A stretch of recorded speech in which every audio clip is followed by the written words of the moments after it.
Okay, good morning, everyone, and I'd like to call the meeting to order and welcome everyone in attendance. The committee has under consideration the estimates of the Ministry of Advanced Education for the fiscal year ending March 31st, 2024. I'd ask that we go around the table and have members introduce themselves for the record. Minister, please introduce the officials you have at the table with you. And my name is Glenn Van Dyke, and I am the MLA for Athabasca Barhead Westlock, and the chair of this committee. We will begin starting to my right. Good morning, John Carson, MLA for Edmonton West Henday. Garth Rosewell, MLA for Vermilion Woodminster Wainwright. Good morning, Jordan Walker, MLA for Sherwood Park. Good morning, Tracy Allard, MLA for Grand Prairie. Good day. My name is Rick McIver, the MLA for Calgary Hayes. Jason Stephan, MLA for Red Deer South. Miranda Rosen, MLA for Banff Kananaskis. Dimitris Nicolaides, Minister of Advanced Education. You can introduce your officials at the Yeah, table. to my right is Deputy Minister Laura Pilpo. On my left is Olin Lovely, Senior Financial Officer and Assistant Deputy Minister of Finance. And we were supposed to have Carmen, but we have Krista Carmichael as well. Good morning. My name is David Egan. I'm the MLA for Edmonton Northwest. Good, thank you. A few housekeeping items to address before we turn to the business at hand. Please note that the microphones are operated by Hansard. Committee proceedings are live streamed on the internet and broadcast on Alberta Assembly TV. The audio and video stream and transcripts of meetings can be accessed via the Legislative Assembly website.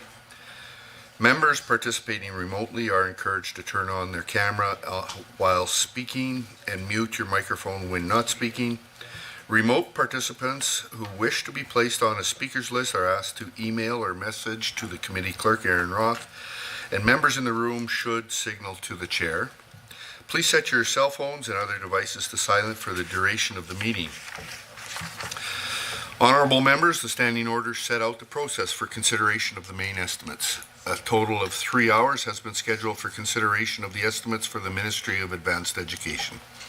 Standing Order 59, Section 1, Subsection 6 establishes the speaking rotation and speaking times.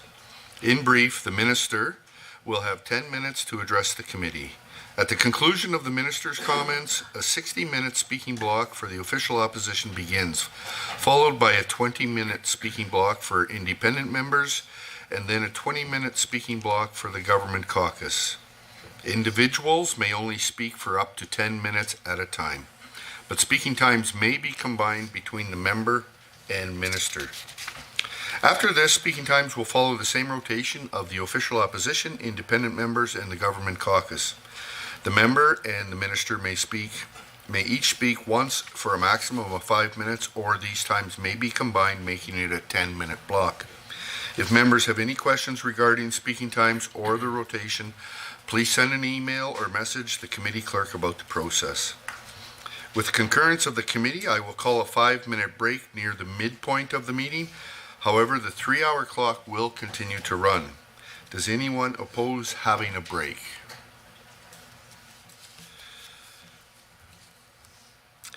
Seeing none, we will probably have a break about halfway through. Ministry officials may be present and at the discretion of the minister may address the committee. Ministry officials seated in the gallery, if called upon, have access to a microphone in the gallery area and are asked to please introduce themselves for the record prior to commenting. Pages are available to deliver notes or other materials between the gallery and the table. Attendees in the gallery may not approach the table. Space permitting, opposition caucus staff may sit at the table to assist their members. However, members have priority to sit at the table at all times. If debate is exhausted prior to 3 hours, the ministry's estimates are deemed to have been considered for the time allotted in the schedule, and the committee will adjourn. Points of order will be dealt with as they arise, and individual speaking times will be paused. However, the speaking block time and the overall 3-hour meeting clock will continue to run. Any written material provided in response to questions raised during main estimates should be tabled by the minister in the assembly for the benefit of all members. The vote on the estimates and any amendments will occur in Committee of Supply on March 16, 2023. Amendments must be in writing and approved by Parliamentary Council prior to the meeting at which they are to be moved. The original amendment is to be deposited with the committee clerk with 20 hard copies. An electronic version of the signed original should be provided to the committee clerk for distribution to committee members. Finally, the committee should have the opportunity to hear both questions and answers without interruption during estimates debate. Debate flows through the chair at all times, including instances when speaking time is shared between a member and the minister. I would now invite the Minister of Advanced Education to begin with your opening remarks. Minister, you have 10 minutes. Great. Thank you, Chair. Good morning, everyone, and thank you for being here as we take time to review the advanced education estimates and to review what Budget 2023 means for Alberta's post-secondary system. Budget 2023 includes a suite of measures that support commitments made by our government that increase affordability for students, address workforce planning by increasing spaces in high-demand programs at our colleges, universities, and polytechnic institutions, and as well support a number of healthcare expansion initiatives. I'm really excited to be here. I've introduced my officials who are present with me and to thank them for their expertise as well. I want to begin by acknowledging the importance of Alberta's adult learning system. The work of advanced education and the work of our post-secondary institution directly relates to government's goals to secure Alberta's future by growing the economy, strengthening healthcare, and helping to create jobs. It helps build vibrant and inclusive communities while also removing barriers and supporting greater equality. Most importantly, though, it helps Albertans reach their full potential and gain important skills and knowledge that they need to succeed. However, a well-run post-secondary system comes at a cost, of course. Responsible post-secondary education funding helps Alberta develop a highly skilled and competitive workforce, strengthen innovation and commercialization of research, and forge stronger relationships between employers and post-secondary institutions. That's why Alberta's government provides $1.9 billion in operating support directly to 26 publicly funded post-secondary institutions. My ministry is committed to funding post-secondary education in a responsible way that respects taxpayer dollars, provides students with the most value for their investment, and ensures we continue to produce a skilled workforce for the jobs of today and tomorrow. That is why in 2019 we began work to address recommendations of the McKinnon panel to achieve a revenue mix for post-secondary institutions in Alberta that is comparable to other provinces such as British Columbia and Ontario. In many other provinces, institutions are less reliant on government grants and have more own source revenue. At the time of the McKinnon panel, 54% of funding for post-secondary institutions in Alberta came from government, and 18% of their revenue came from tuition. Now, both our rates of undergraduate tuition and our revenue mix are now in alignment with British Columbia and Ontario.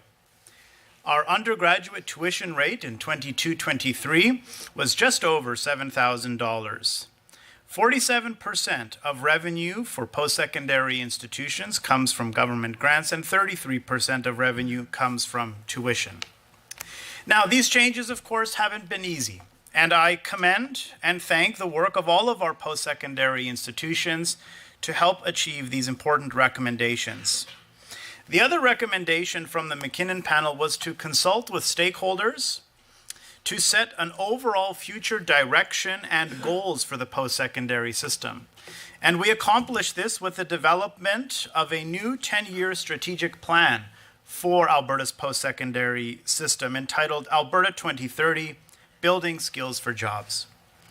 During the engagement, we heard directly from post-secondary institutions about where funding was needed most and how we could work most efficiently with taxpayer dollars to achieve better outcomes. I lay this all out to say that the last 4 years have been a time of transformation amid unprecedented challenges for post-secondary institutions. Budget 23 represents an opportunity to continue the positive momentum we have worked so hard to build. I'm confident that the vision Premier Smith has laid out, along with our ongoing priorities in advanced education, will ensure that our post-secondary system remains strong and responsive. Now, I'm pleased to give you a clearer picture of the priorities of my ministry. Advanced education budget includes $6.3 billion in expenses for advanced education, $6 billion for post-secondary operations, an increase of $239 million from budget 22, a 3-year capital plan investment of $1.2 billion, including post-secondary funded capital, and $1.1 billion for Alberta student aid. As I've mentioned, Alberta's post-secondary system will continue to play a crucial role in addressing Alberta's skilled labor shortages. Budget 23 includes $189 million over 3 years for seat expansion in high demand and growing industries across Alberta. We're continuing to build on the largest targeted enrollment expansion in Alberta history through additional targeted enrollment investments of $111 million to create almost 4,000 new seats in high demand programs. Of this, $87 million will allow students who have started in new seats under the targeted expansion program to finish off degree and diploma programs. The other $24 million will support new seats beginning in September 23 to address workforce pressures in areas of the highest demand, including non-trade construction, technology, business, and engineering. Finally, we are providing $6 million over 3 years to help Mount Royal University develop a Bachelor of Aviation Management program. Turning now quickly to healthcare, Budget 23 provides record levels of healthcare funding, and in Budget 23 we are allocating $72 million for healthcare expansion initiatives to deliver and address the healthcare challenges we face.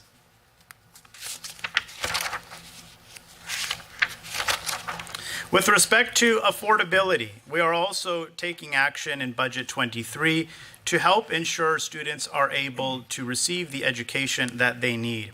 We're providing $112 million in scholarships and awards to approximately 57,000 students and $69 million in grants to approximately 25,000 students. This represents a $12.6 million increase for scholarships and awards. We're also supporting students by making it easier and more affordable to pay back student loans by reducing interest rates, extending the interest-free grace period, and increasing the repayment assistance plan. In addition, we are also introducing legislation to cap tuition increases at 2%. This will provide students and families with greater predictability and stability with respect to tuition prices. With respect to capital, we've also made significant investments across the post-secondary system with $178 million for post-secondary infrastructure.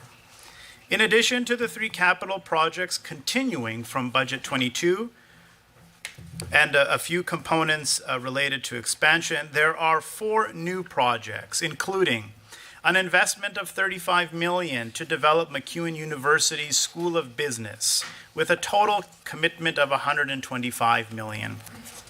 We're also providing planning dollars to the University of Lethbridge's Destination Project and the University of Calgary's Multidisciplinary Hub.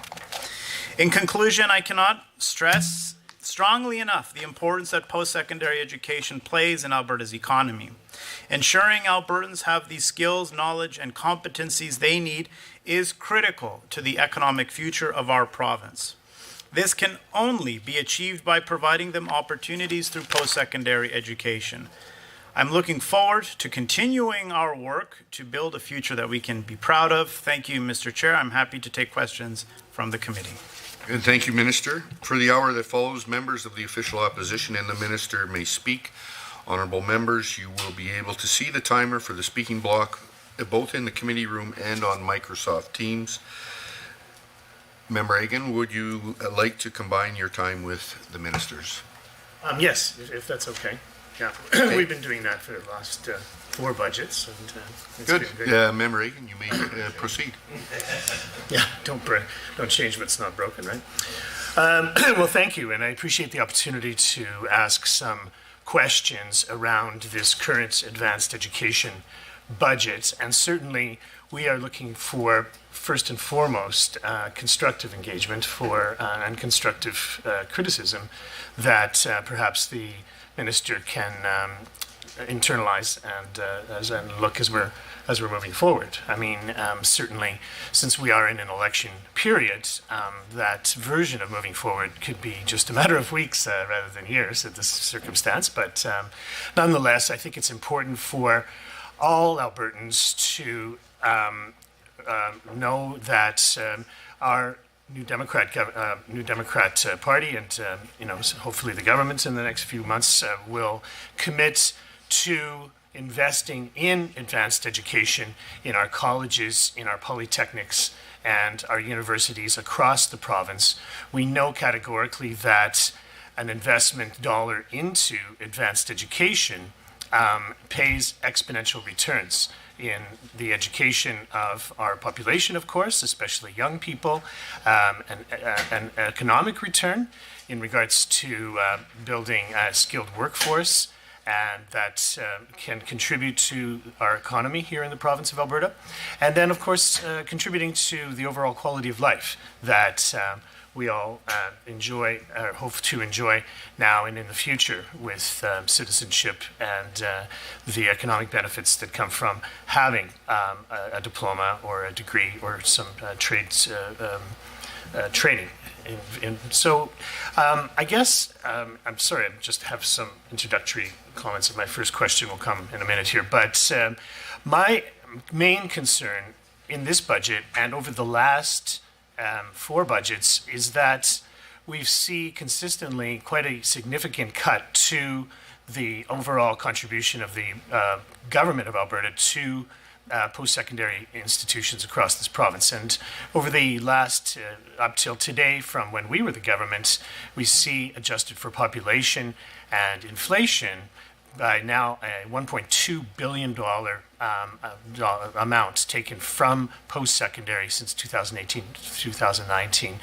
And so, with this current so-called high spending budget overall, with this UCP government, really we don't see a significant increase to repair the damage that has taken place in our colleges, polytechnics, and universities over these last four years.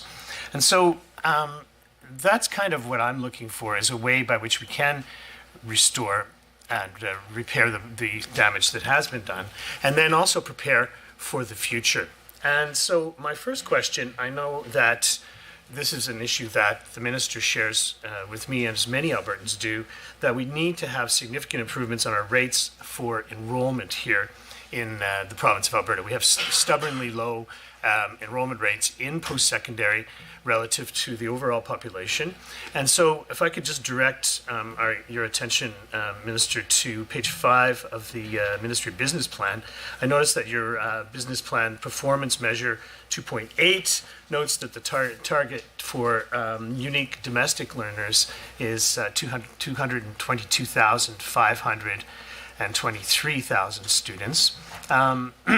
This is less than the enrollment target from that same document from 2018, which was, I think, more like 242,000 students, right? And so you can clarify, but does this mean that the government's target is somehow static from the 2021-22, 2022-23 targets for unique learners? When, of course, we do need to see an increase here. And I know that it's a challenge, Mr. Chair, to move these numbers, but I believe that a primary responsibility of post-secondary is to increase these numbers significantly in proportion to our population. If students are not going to post-secondary and they're not going during a certain window of opportunity from when they finish high school, for example, it's a decreasing likelihood that they will, in fact, pursue a degree or a diploma or some additional training in post-secondary. And so I just wanted to ask then, how you expect to make progress in enrollment in our colleges, polytechs, and universities. This should be part of a foundational plan for education to set a target that actually increases enrollment and to provide the funding to help make that happen.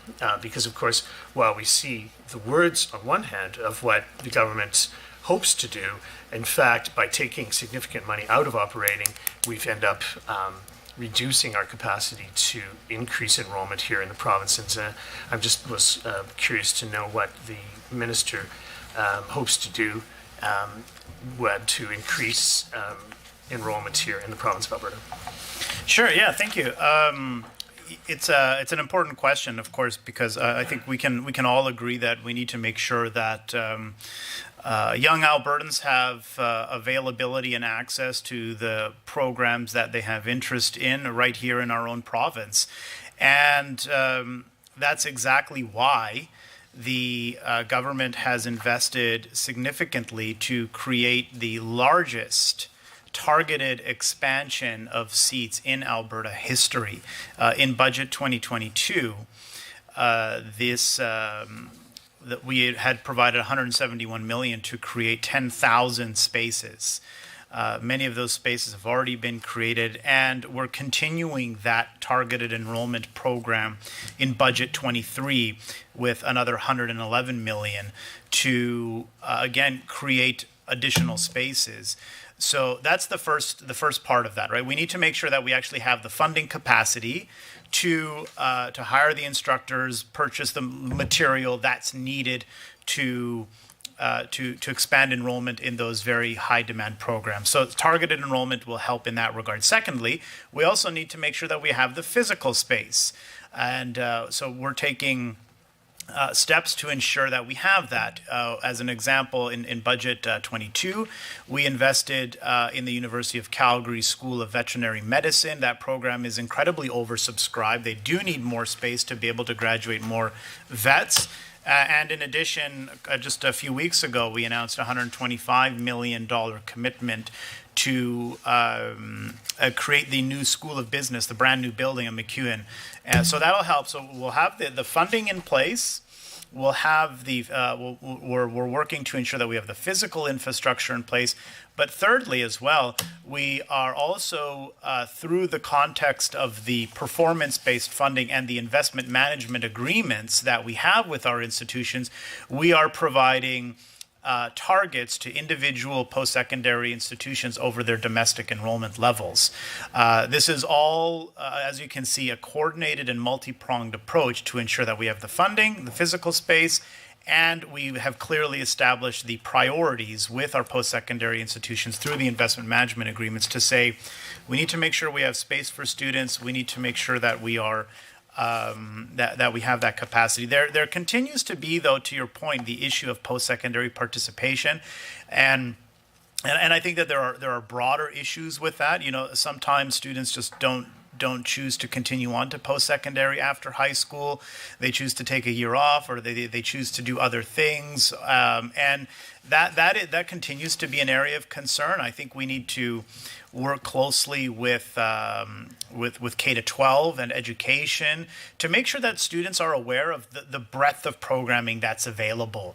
And we've tried to undertake a lot of work in this regard over the last 4 years to create more awareness about all the different opportunities, primarily in the trades and in apprenticeship educational opportunities. That there are many opportunities, there are many pathways that students can choose. Because I think when students have that greater clarity and awareness about the options that are out there, they can really find something that works for them. So those that. are I'll Sure, no, that's I'll fine. wind I down, but those are the that's, key pieces there. That's fine. I mean, but what we see now, I mean, it's the primary barrier for students to consider advanced education in a college or in a trade and so forth is the expense.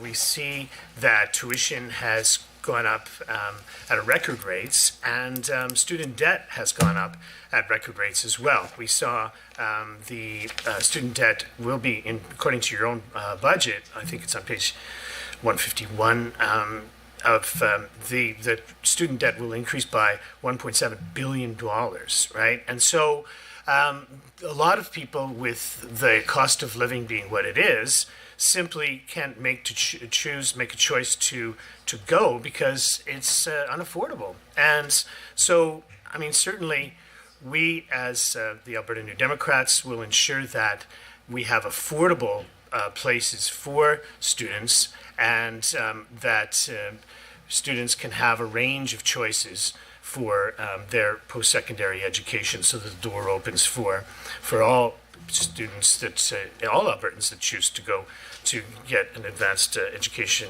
here in the province. Just talking about, I mean, I shouldn't, I'm very happy to see, for example, the Grant McEwen investment of $125 million, but overall, we're not seeing the capital investments in our post-secondaries to meet the growing need for enrollment and for places in our schools. And again, if we use Grant McEwen as an example, that's a very, very fine addition to their campus, $125 million. But we also need to make sure we have the staff and faculty that actually will work and support education in that new facility, right? So what we see in this budget, in terms of capital funding, it's cut by $420 million if you adjust to population and inflation. I mean, inflation is a big thing for these budget estimates in all ministries, because, of course, if you have a flat number, really you have a 5 or 6% cut because of the inflation rates that all institutions are dealing with while they try to build their budgets.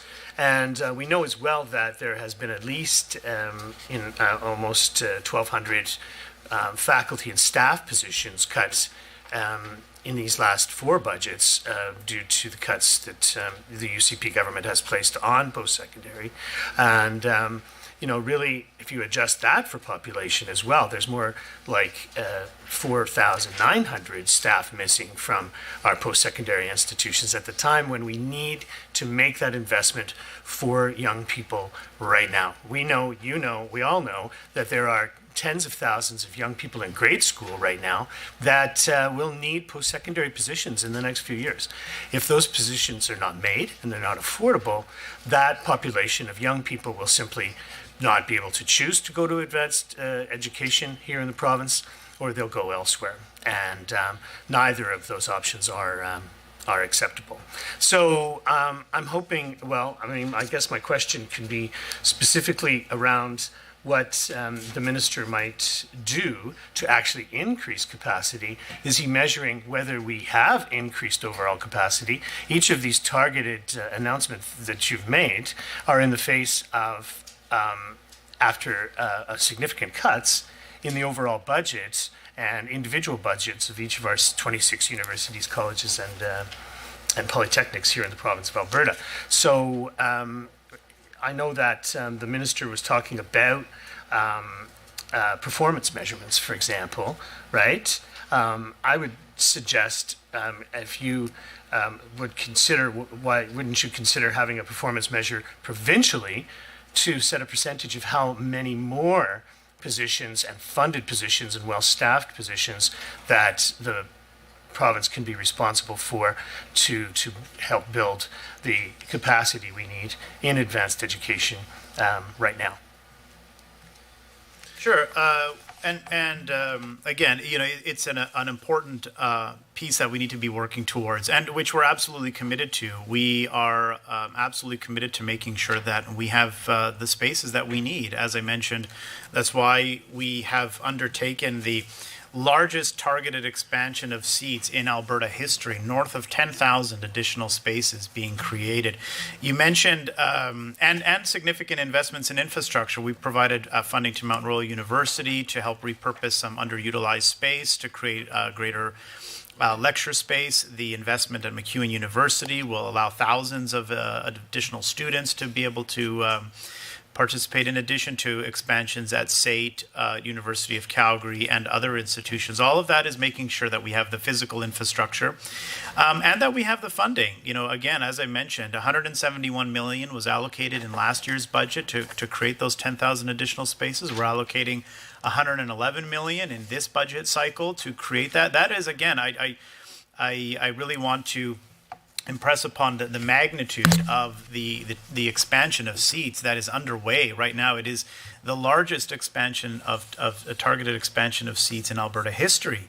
And with respect to funding levels, I love to provide comparisons. So in 2019-20, the average provincial operating funding per full FTE was $10,561. That's the average across the U15. The University of Alberta was at $16,212, and the University of Calgary was at $14,500. Even most recent numbers, 2020-2021, again, the average provincial operating funding across the U15 is $10,265. University of Alberta is at $13,950. The University of Calgary is at $13,438. We're well above, continue to be well above the average across the U15 in terms of operating funding per FTE. Many other institutions, such as the University of Toronto, McMaster, McGill, Dalhousie, Western, University of Ottawa, Toronto, are all able to provide high level and high quality and exceptional programming at lower funding levels. And I'm not saying that we need to match them dollar for dollar and get to that exact funding level, but if they are able to deliver high quality experiences at those rates, and certainly funding at higher rates, we can deliver a high quality experience as well. And that is, again, we have to remember to take into account the additional funding that we're providing through the Targeted Enrollment Expansion Initiative that's going to create thousands of additional spaces to help meet that growing demand. And coupled, as I mentioned, with the investment management agreements, we can put those targets. And those aren't arbitrary targets. We don't just kind of pull a number out of a hat and say, here you go, University of Calgary, here's your domestic enrollment target. We sit down with them Olin and others from our team sit down with them and have very detailed conversations about what their enrollment projections are looking like, and we use the best estimates in a collaborative way to put targets in those investment management agreements that are reasonable, that are achievable. It's not intended to be a mechanism to put arbitrary targets that an institution cannot meet or cannot hit. It's intended to just clearly communicate what government's priorities are. With respect to the $1.9 billion investment that's provided into our post-secondary institutions. So I think we are well on our way. We've had to make some corrections, as you noted. Of course, we inherited an environment in 2019 where spending was off the charts. It was not sustainable. We've had to rein in that spending government-wide to be able to deliver a balanced budget, to put back into savings, to invest in our future. And all government departments and ministries have had to tighten their belts in that regard. But we're able to provide significant reinvestment at this stage. And not just to the targeted enrollment. As I mentioned, we're also increasing what's provided in terms of grants and awards. In fact, this budget sees a 15% increase in grants from last year's budget to students. They communicated very clearly to me over the past couple of years that they want to see more in non-repayable student financial assistance, and we've done that. Again, there's been a 15% increase in non-repayable financial assistance available to students.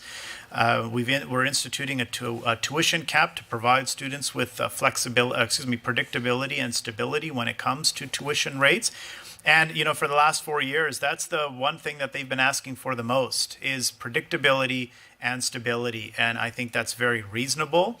And I'm happy that we've been able to deliver that and provide that so that they can make those plans, their families can make those plans, they can cost out the cost of their education and budget and plan accordingly. And with respect to tuition levels as well, we are very competitive. We're slightly above the national average currently, but well below other comparator provinces, and continue to remain very, very competitive. Yes, thank you for that. I mean, what we're seeing certainly and hearing from students at undergraduate and graduate level is that the cost of living crisis that we are all experiencing is just being compounded by these cuts and tuition increases at our colleges, universities, and polytechnics. And so throughout this budget review, I do have questions from students and faculty and the general population that I will intersperse into my questions. And so this first one here is from the University of Alberta, and stating the obvious that we are all facing this cost of living crisis, and going to University of Alberta, in this case, on a tight budget means I need to decide between paying my tuition and trying to make a better life for me and my family, or being able to eat properly and have an adequate roof over our heads, unquote. And so students have been calling for immediate action and support to address skyrocketing costs of living and exorbitant tuition increases for students currently enrolled in post-secondary.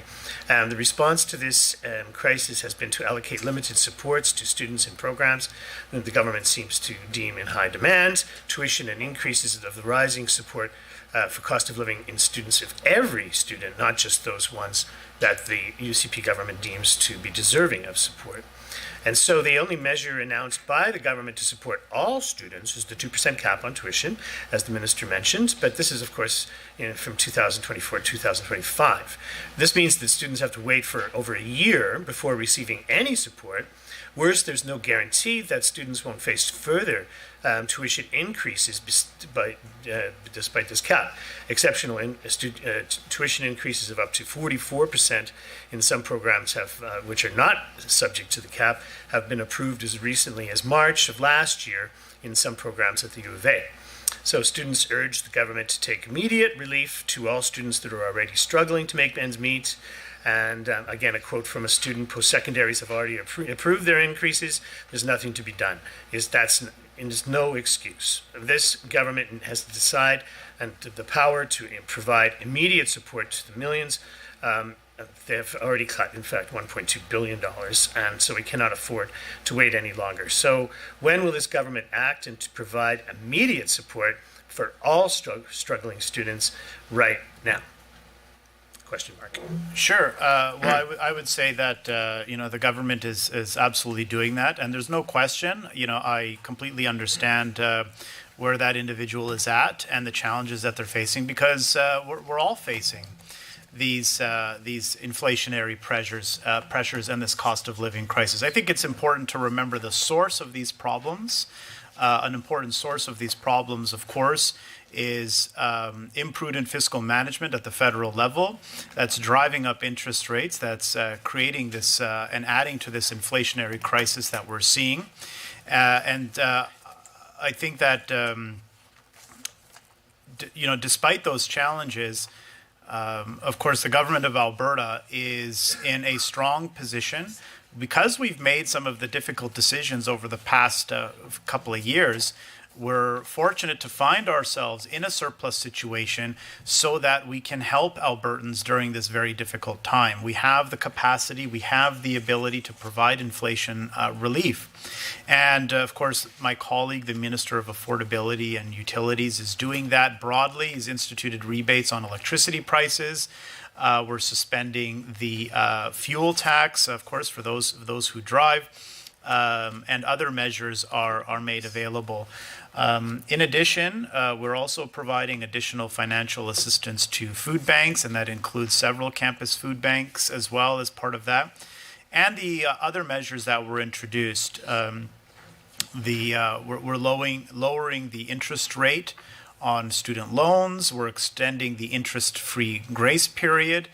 And the interest-free grace period applies to graduates. So once you graduate, you have 6 months to get your feet firmly planted in a career and in a job opportunity before you have to begin making repayments to your loans. We're extending that to 12 months, and we'll become one of the most generous provinces in that regard. There's only one other province right now that gives graduates 12 months, and that's Prince Edward Island. So we'll be joining them. In addition, the tuition cap, of course, will provide everyone with flexibility and predictability, which we don't have right now, which is a significant challenge. So we're really looking forward to being able to provide them with that degree of stability. We've also increased funding to the Alberta student to Alberta student grant recipients. The Alberta Student Grant provides, again, non-repayable financial assistance to low-income Albertans, and we have increased the benefit amount that is being provided to students. So the challenge, and I understand the question, and part of the challenge is, of course, students are at very different places. You have low-income students that are more reliant on maybe grants and bursaries, and could benefit more from increases in those. You have other students that are loan borrowers that will benefit from greater relief on the student loan side. You have other students who are not loan borrowers, are not grant recipients, and a 2% cap, of course, will help them. So what we've put together here in terms of a suite of affordability measures, I believe is quite comprehensive in targeting as many individual groups of our student population as possible, whether they be student loan borrowers, non-borrowers, grant recipients, to make sure that everybody is able to realize a degree of relief. Yeah, no, fair. And I would just like to look at each of those measures individually, if we could. The 2% cap on tuition increases starting in 2024-25, if I'm not, I think needs several points of clarification. First and foremost, placing a cap on tuition and then somehow not backstopping colleges, universities, and polytechnics with a potential loss of operating funding, depending on what the inflationary pressures are, in 2024-25, will simply result in a cut that will have to take place in other areas to make up the difference. For example, right, let's say the University of Calgary holds a tuition increase to 2% in 2024-25, but the CPI inflation rate is at 5% or 6%.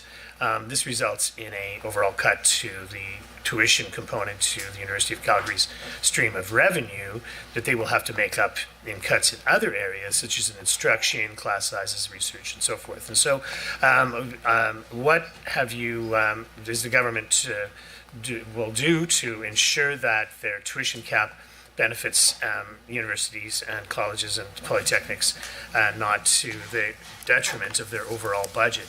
Clearly, if you ensure to regulate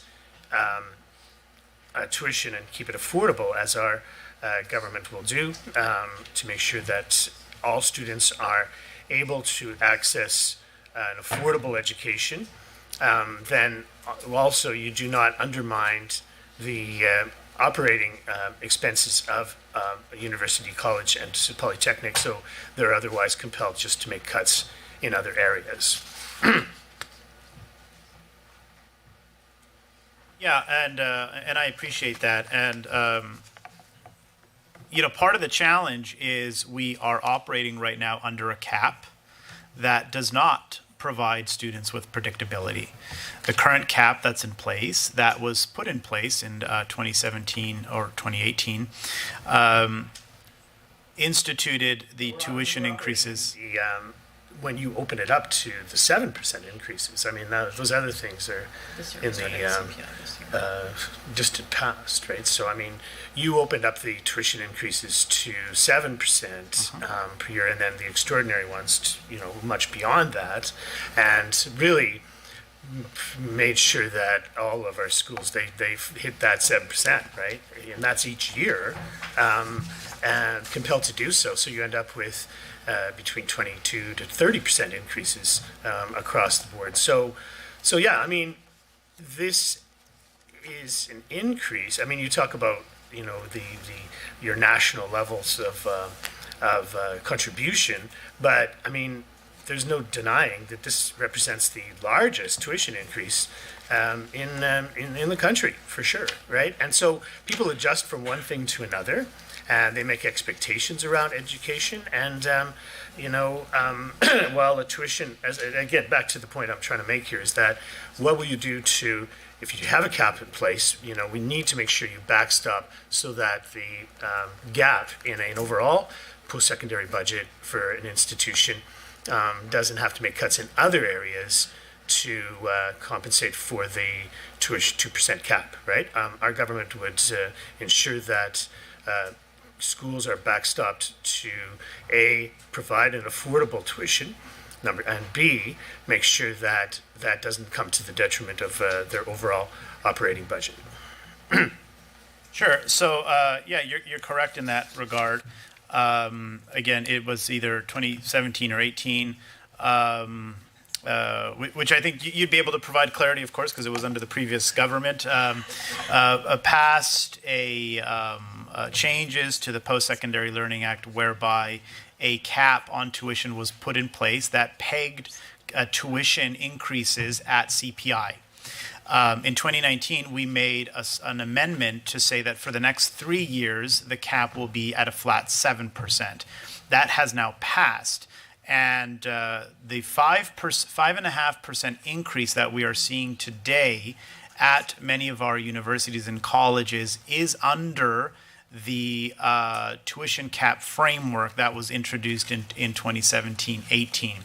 And I think that just shows why a flat 2% cap on tuition is necessary, because you can, if you have a cap that is that maxes tuition out based on CPI, that number can change, and that number can change wildly, as we're seeing. That number peaked at 5.5%. So under that kind of model, students don't have predictability. Students do not have stability. So what we are doing with the 2% tuition cap will unequivocally give students the most predictability and stability with respect to their tuition in Alberta history. There has never been any other legislated or regulatory framework in Alberta that will give students as much predictability and stability in tuition prices than what the government is planning to introduce in 24-25. So I just want to provide that absolute clarity. And so to come back to your point about a potential backfill, or should a situation, if we peg tuition increases at 2%, but that inflation is at 3%, will we make up the difference? You know, I'm happy to have those conversations if we get to that scenario. Right now, Treasury Board and the Ministry of Finance is forecasting inflation rates to be 2.2% in the coming year, and furthermore, a 1% on tuition represents $9 million collectively across the system. So what I'm saying is, if we put a cap of 2%, but inflation turned out to be 3%, to make up the difference, we're talking about $9 million. So in our budget, you know, that's $2.5 billion. I think we might have the space to be able to do that, but I can't speak for budgetary decisions that are going to be made in 24-25. You know, that's so far out. But happy to explore those conversations if necessary. Thank you. No, I appreciate the key is just Thank to you. provide students with that predictability. Certainly, I mean, you're the minister, sorry, through the chair. You are making a reach into 2024-25 with the 2% proposal. And so, you know, we just have to make sure that we flesh out all elements of that. Our NDP government would ensure that we would repair the damage that's been done, more than $1.2 billion taken out of the system in the last 4 years. And so that a large part of that is to ensure that there's proper operating funding in place for all universities, colleges, and polytechnics, and that they are backstopped to ensure that proper tuition regulation is in place so that all students can go to school affordably if they choose to do so. So back to some questions that I have here. This one is from the University of Calgary. Interesting one, just talking about repeated cuts to campus Alberta grants, which we were just talking about. It's led to a severe reduction in essential support staff, such as upwards of 3 departments sharing a single graduate program supervisor at the University of Calgary, and shifting funds away from services like IT. We also know that the majority of the affordability measures announced by the government, tuition cap, increase to Alberta student loan grants, and so forth, don't apply to international students. And so this is despite international student tuition rising 23.3% for undergraduates and 35.8% for graduate students since 2019-20. And despite international students being a major contributor to Alberta's labor market, economy of the whole, especially at a graduate level, contributing to immigration here in the province and our overall economy and quality of life. So the question is, from what are the government's plans to repair the damage brought out by these budget cuts, and how does the budget support international students, and how will the government protect the necessary support staff, services, and quality of programs on campus overall? Sure, and thank you to the student for that important question. With respect to quality, I think our institutions continue to excel. Just recently, the University of Calgary was named one of the top 5 research universities for the first time in its history. So I think we're on a strong trajectory. Our universities continue to excel in global rankings, and of course those are objective and comparative rankings that evaluate the quality of research and teaching that occurs, and they continue to move up and excel in rankings. But I appreciate the question about international education. A quick comparison again. So in Alberta, I'll reframe this. The national average for undergraduate fees for international undergraduate students is $36,000. In Alberta, our fees are $29,000. In Canada, the average for international graduate students, the average fees charged are $21,000. In Alberta, it's $16,800. Our fees are incredibly competitive and will continue to remain so. And the member will know because, of course, it was under the member's government that changes were made to tuition policy and to tuition regulations, and those continue to remain in place. Specifically, the regulations were changed and stipulated that a university must give an international student the entire picture, the entire cost of their program up front at the time of admission. And so effectively, there is a cap in place for international students under regulations that were introduced back in 2017-18. That hasn't changed. So that continues to remain in place. And again, any international student, I'll rephrase that. A university or a college must provide an international student with the complete cost of their duration of their program upfront at the time of admission, so they know going in the full cost that will be included. Okay, thank you. And relating to that as well, the second question this is the graduate students at the University of Calgary, made headlines over the summer with post-secondary institutions already preparing for a similar crisis at the beginning of the next year, and yet there's no guarantee of an announced budget that funding will be provided for affordable housing and post-secondary spaces specifically, despite this pressing need at the University of Calgary housing for students. So their second question is, what is the government planning to do to support affordable housing infrastructure, especially for students, and how does this relate to the City of Calgary's plan to convert empty office space in the downtown core into affordable housing and post-secondary spaces? Sure. Well, the Ministry of Advanced Education typically does not provide capital investment to universities and colleges for housing. I'm not sure at this stage. I'd be happy to give the member a little bit more clarity if there are legislated or regulatory restrictions that do not permit the ministry to provide that kind of capital infrastructure.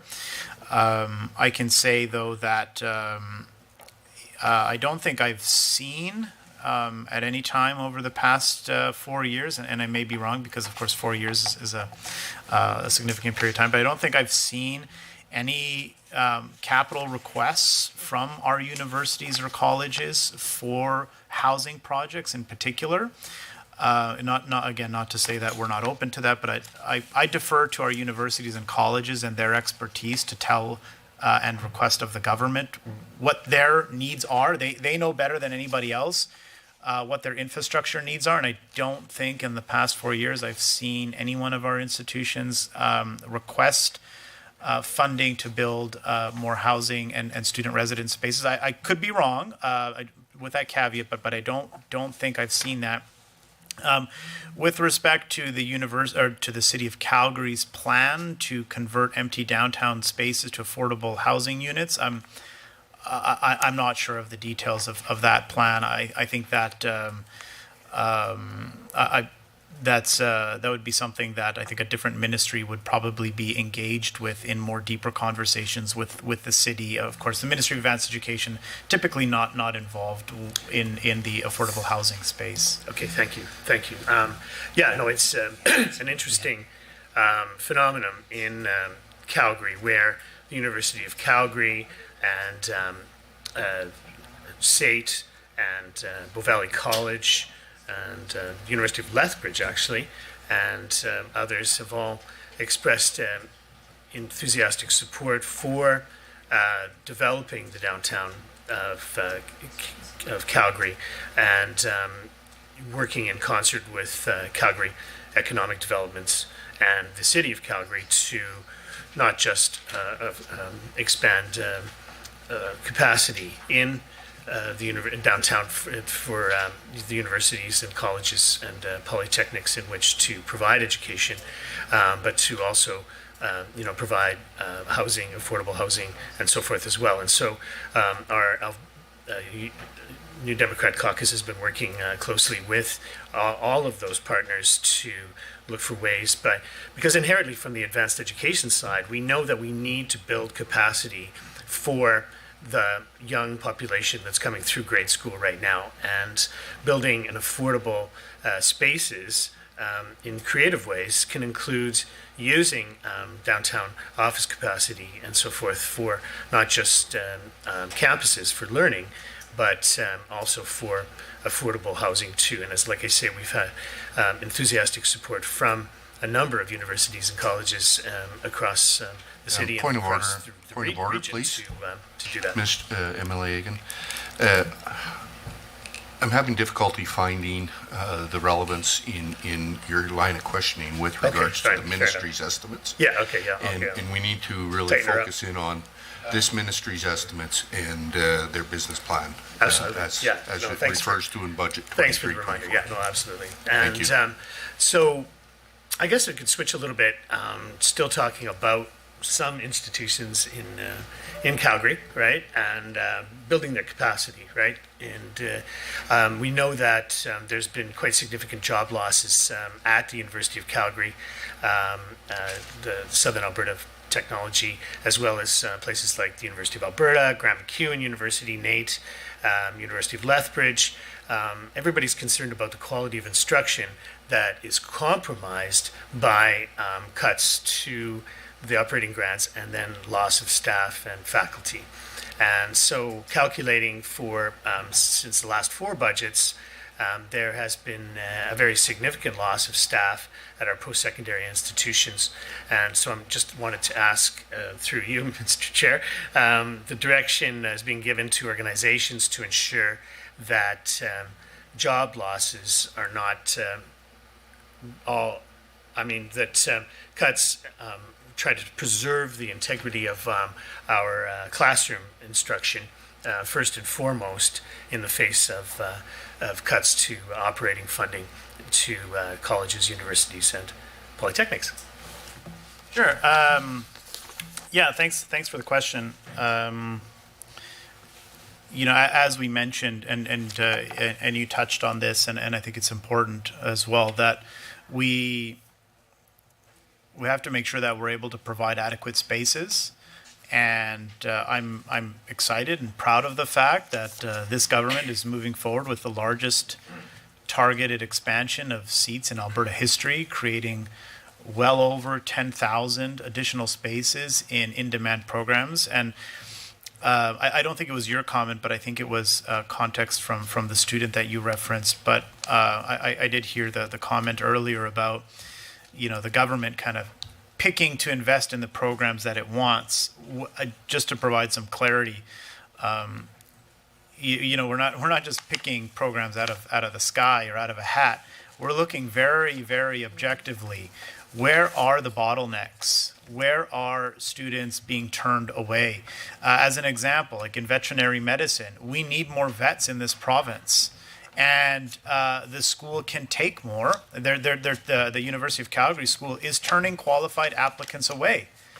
So we're investing more in that school because there's demand and we need them. So it makes sense. The same goes for healthcare aides, for nursing, for doctors, for all of these areas. We are turning away qualified Alberta applicants, but we have a demand. We need more nurses, we need more healthcare aides, we need more doctors. So we're investing in those programs. So it's very precise and very particular.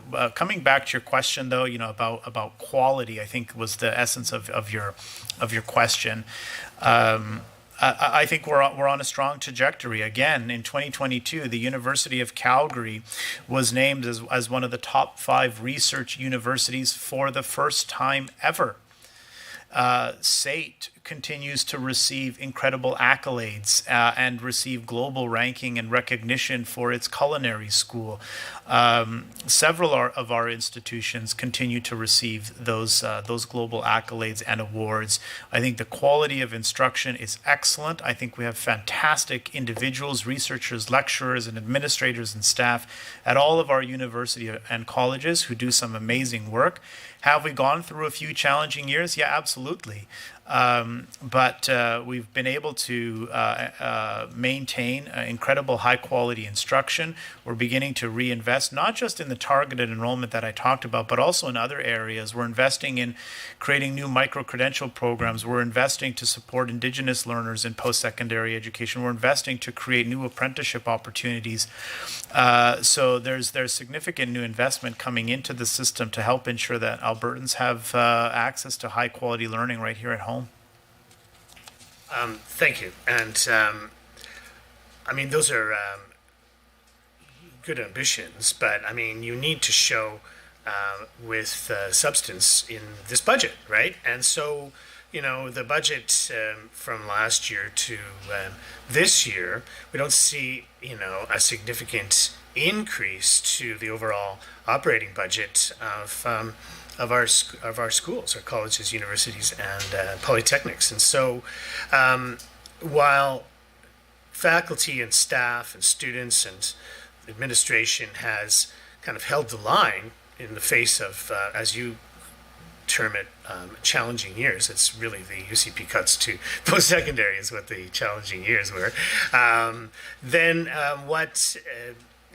we would expect to see some some way to turn the corner with this budget. But really, when you look back from where we were 4 years ago to now, right, including this budget, we see a net loss of funding, adjusting for population and inflation, of more than $1.2 billion, right? So people judge based on what they can see actually hit the ground to improve quality. And University of Calgary's ranking is admirable. State's international reputation is unquestioned, as is their provincial and national reputation.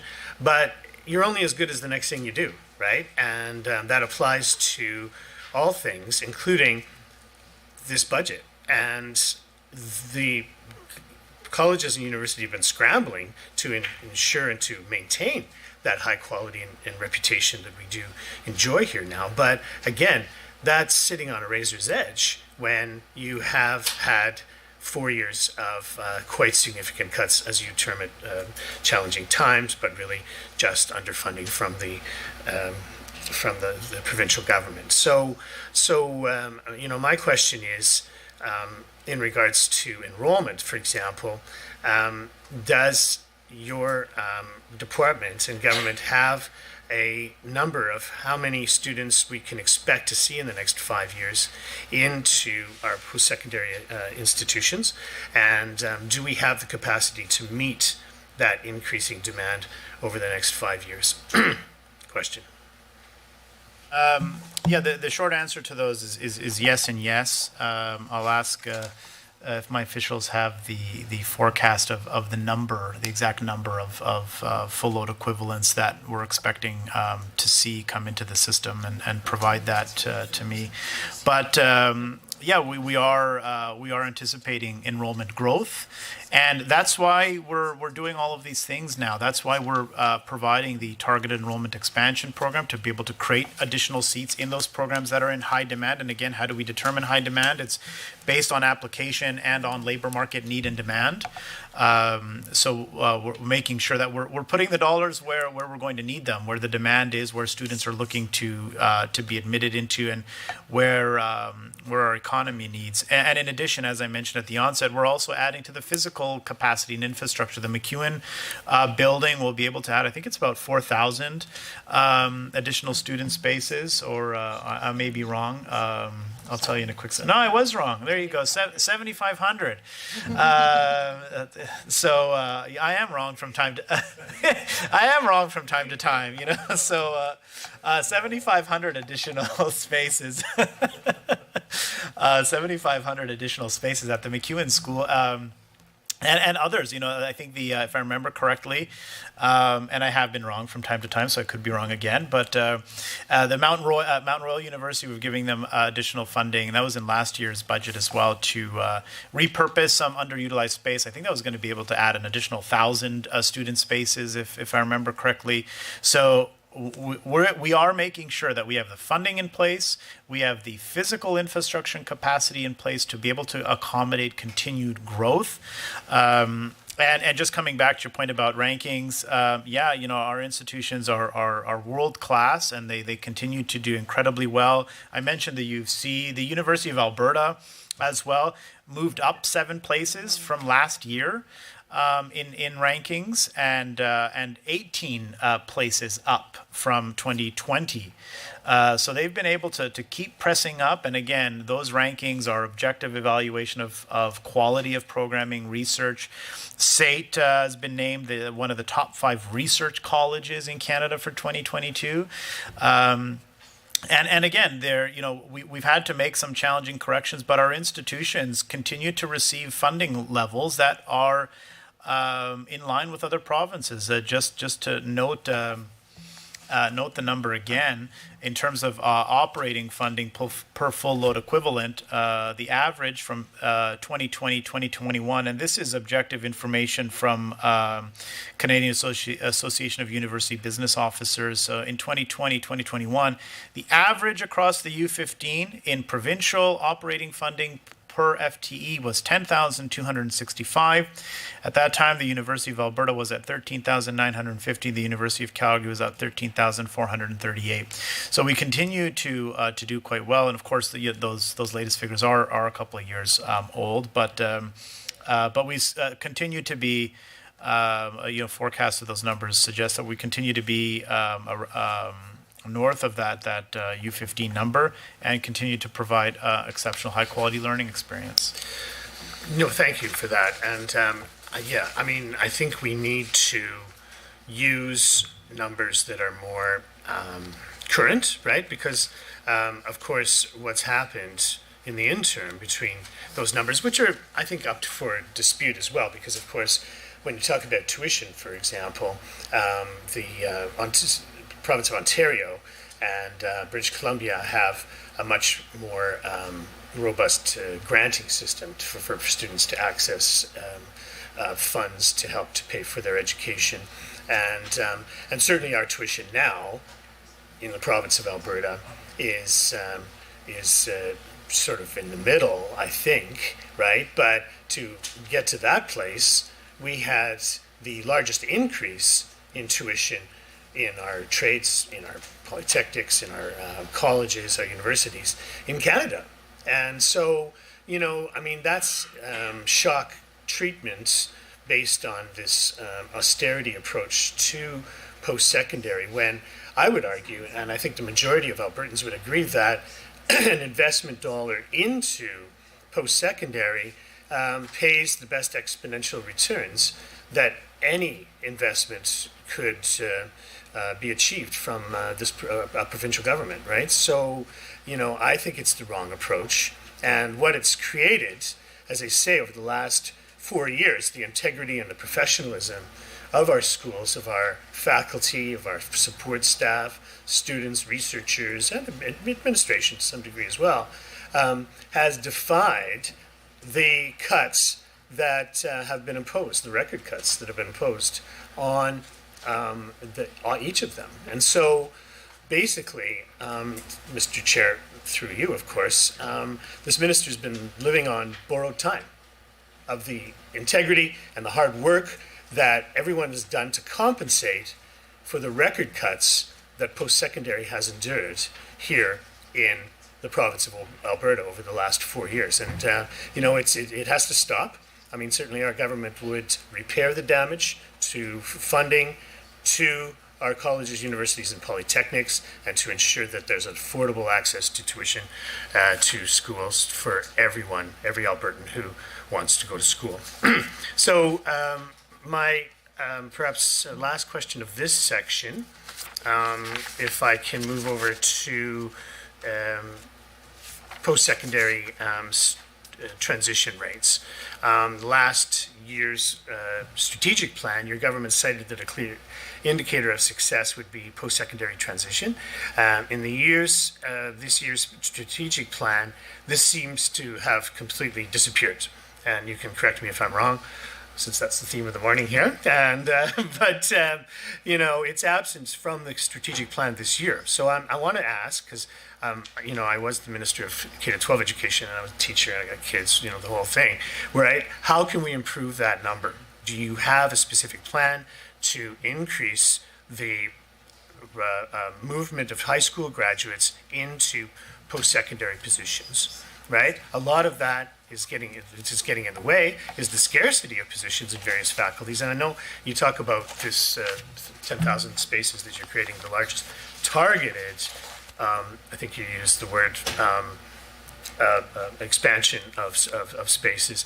I mean, of course, that's the big qualifier, right? It's the largest targeted one, right? I mean, in proportion to the population and need coming up the next year, 5 years, I mean, those numbers can be completely different, right? So scarcity of seats available, grade point averages required to enter places like education, engineering, and other areas of study are wildly unacceptable, right?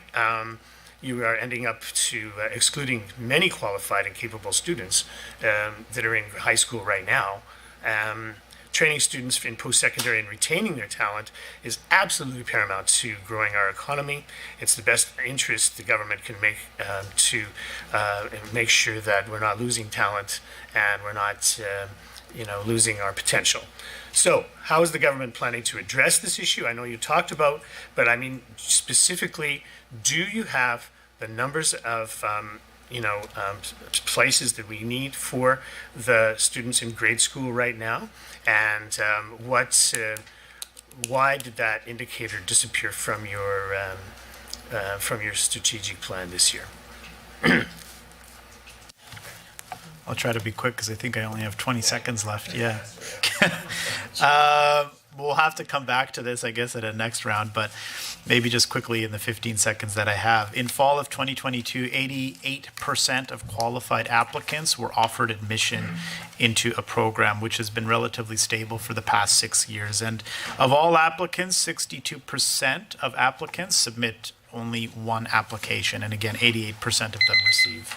Good. Thank you, Minister. That concludes the first portion of questions for the official opposition. We will now move to the government caucus for 20 minutes of questions from the members, after which we will have our 5-minute break. I believe MLA Rosewall is up. Would you like to combine your time with the Minister? I would, yeah. That's acceptable? Okay. Please proceed, MLA Okay, Rosewall. well, thank you very much. And MLA Egan's questions were kind of dealt with a lot of what I was trying to accomplish in my first question, but I might just expand on it a little bit, or try to expand on it a little bit.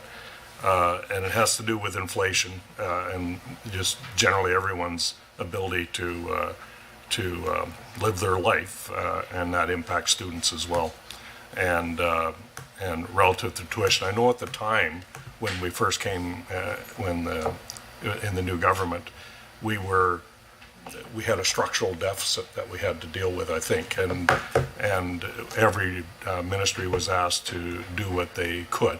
And so part of the goal was to be closer to comparative provinces relative to tuition, and up as a part of the total financial package that the colleges deal with. And then I remember the promise was, if we get our budget in order, we'll come back and do that, and that's kind of where we are today. So I won't ask the same questions, but I'm just wondering, in the process, I know Lakeland College in my riding does a really good job. They take what the ministry draws up and they adjust their business plan in order to meet it, and they do very well.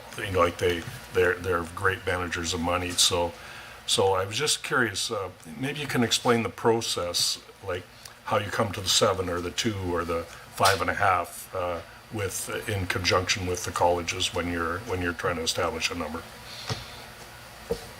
Do you mean with respect to tuition Yes. price? Yeah.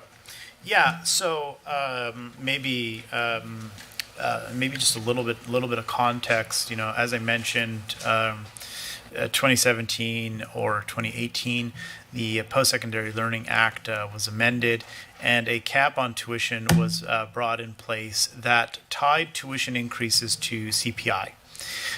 So what would happen is, the ministry would look at the previous year's final CPI rate, and then communicate that to the universities and say, okay, CPI landed at 3.2%. That's the maximum that you can increase tuition by in the upcoming year.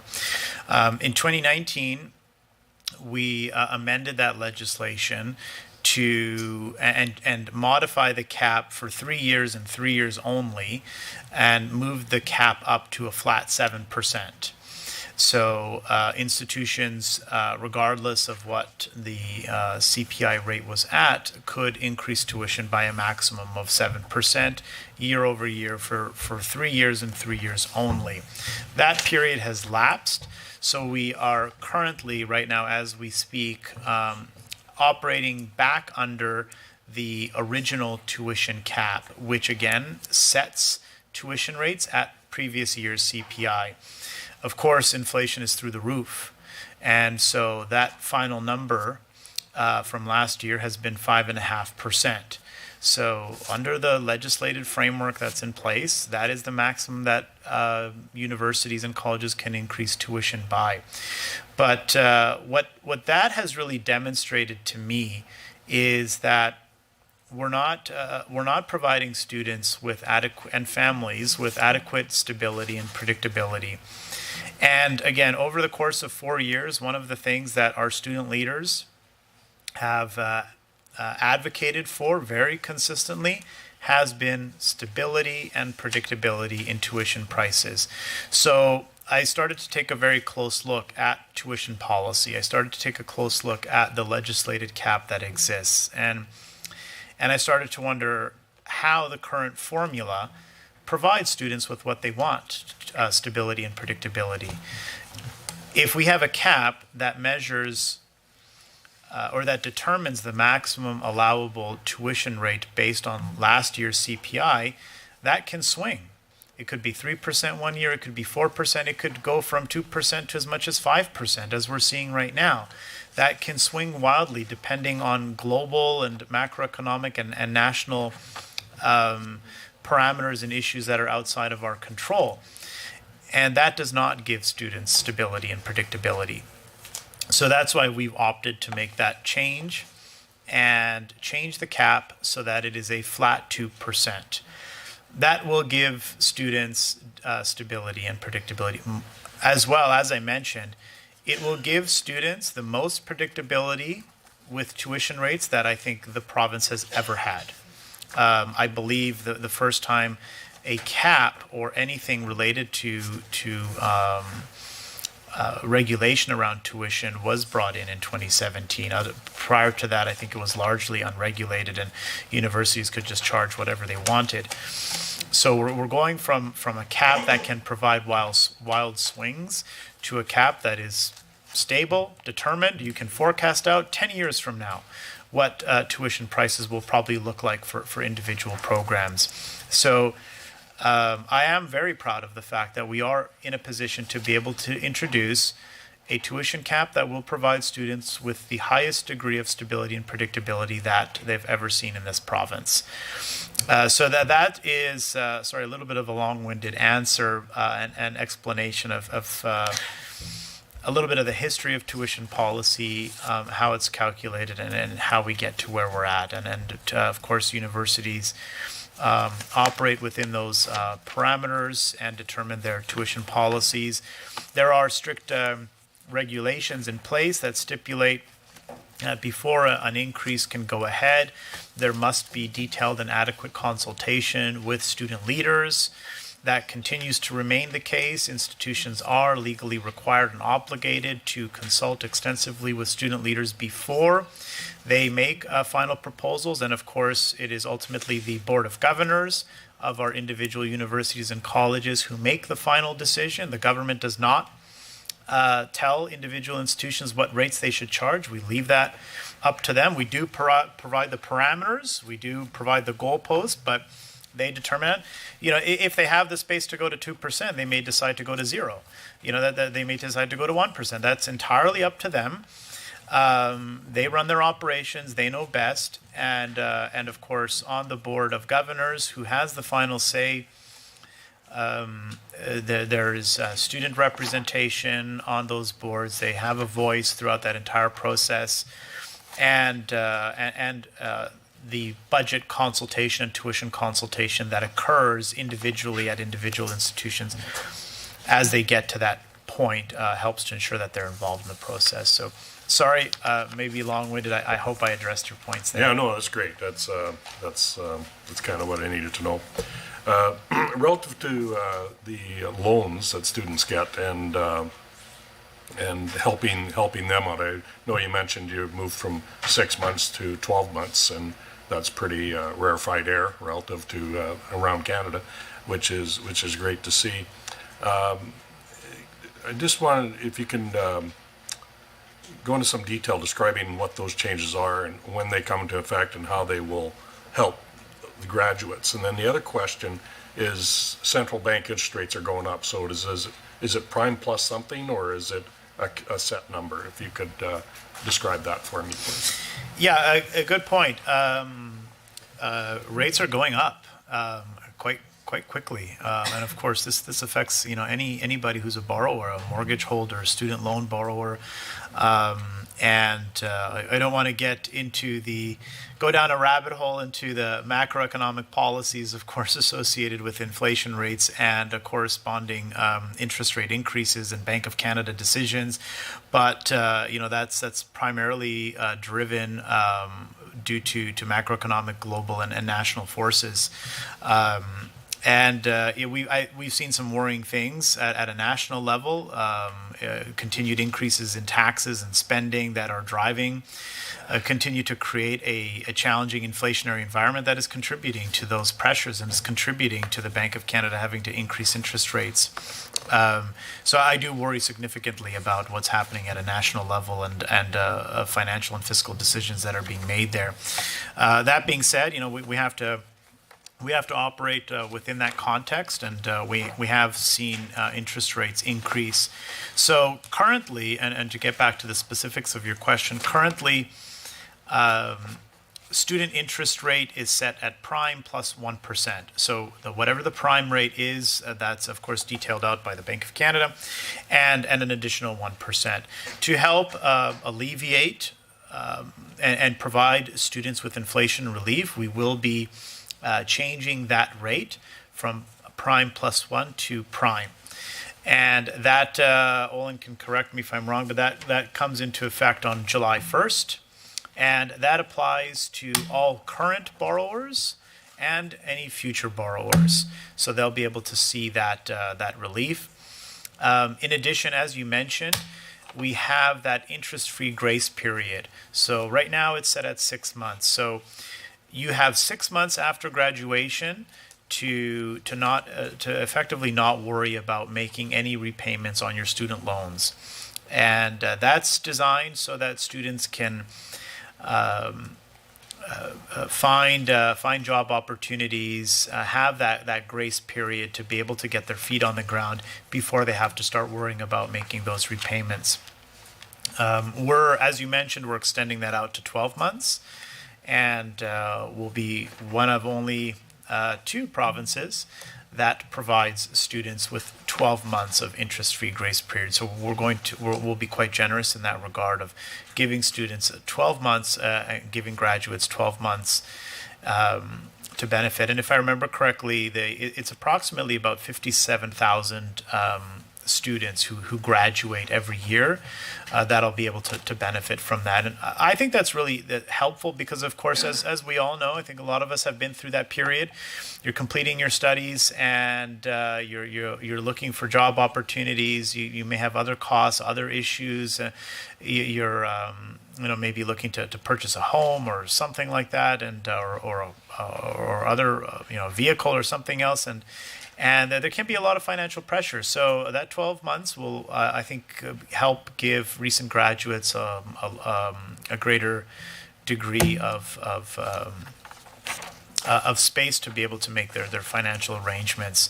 And that change is also coming in July 1st on the interest-free grace period. Owen can correct me. I see him nodding his head, so I think I'm on the money there. In addition, we're also changing the parameters around the repayment assistance program. So the repayment assistance program exists for student loan borrowers who are having difficulty and trouble making their payments. They can apply to Alberta Student Aid, and they can receive assistance in their repayments.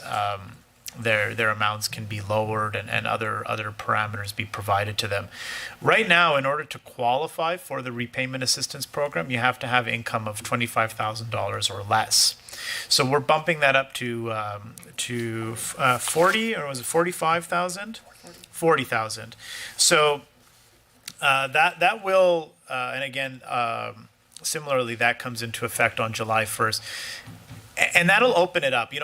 Of course, I think we can all agree that we hope nobody needs to take advantage of the repayment assistance program, because we hope everyone is able to complete their studies and get into a good paying job and career and not have to struggle. But the reality is, sometimes Students need and graduates need that additional assistance. So by expanding it to 40,000, more people will be able to take advantage of that program if they need it. You know, it's an important safety net to catch you if you're in a really challenging situation.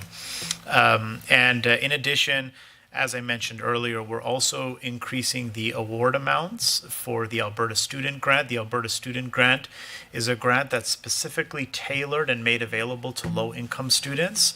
I think we can all agree, you know, costs shouldn't get in the way, and the Alberta Student Grant is there to make sure that low-income individuals are able to access post-secondary educational opportunities, and we are increasing those award amounts to be able to provide additional relief. So I feel like I missed something, but I'll turn it back over to you to see if I answered your question. That's a great answer. Key objective 1.1 of the business plan is to implement initiatives under Alberta 2030. Building skills for job strategy to transform the adult learning system and focus on providing high-quality education, skills, and training needs for Alberta's future. How does the budget 2023 align with Alberta 2030 strategy?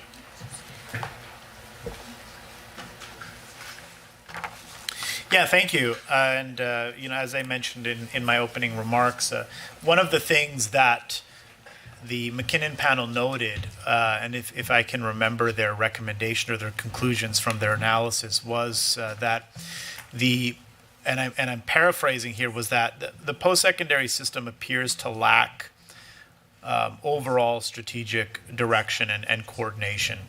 That was, again, I'm paraphrasing from that report from 4 years ago, but that was the broad strokes of their findings. So we took that to heart, and we got to work and undertook a very extensive consultation effort. We had one-on-one, I think it was over 100 one-on-one interviews with individual stakeholders, be they post-secondary presidents, student leaders, or other groups. We had roundtable discussions. We had public and open town halls where hundreds of individuals participated. We had surveys. It was quite an extensive effort to get a sense of, you know, where we need to go with the Alberta post-secondary system, where the challenges are, and what kind of solutions can we develop. So there were 5 key goals that were identified that we should focus on and that the Alberta post-secondary system should strive towards. I won't go through all of them. But to your question of how does the budget align with that strategy, well, one of the areas that the Alberta 2030 strategic plan talks about is the need to increase accessibility and affordability. That's actually the first pillar of the Alberta 2030 strategy. So we've just talked at length about some of the affordability elements that we've introduced to help meet those objectives. In addition, from budget 22 to the current budget, we're increasing student grants by 15%. That also directly correlates to the Alberta 2030 strategy because it calls for the government to increase funding to non-repayable student financial assistance. And we're doing that. 15% increase from the last budget. So we are doing that, and we are increasing non-repayable student financial assistance. Coming back to the point about accessibility and making sure that students have the options and the availability, we're investing, as I mentioned, in the past, 189 million over 3 years to create seats in those in-demand programs. And again, just for clarity, we're not picking these programs out of a hat.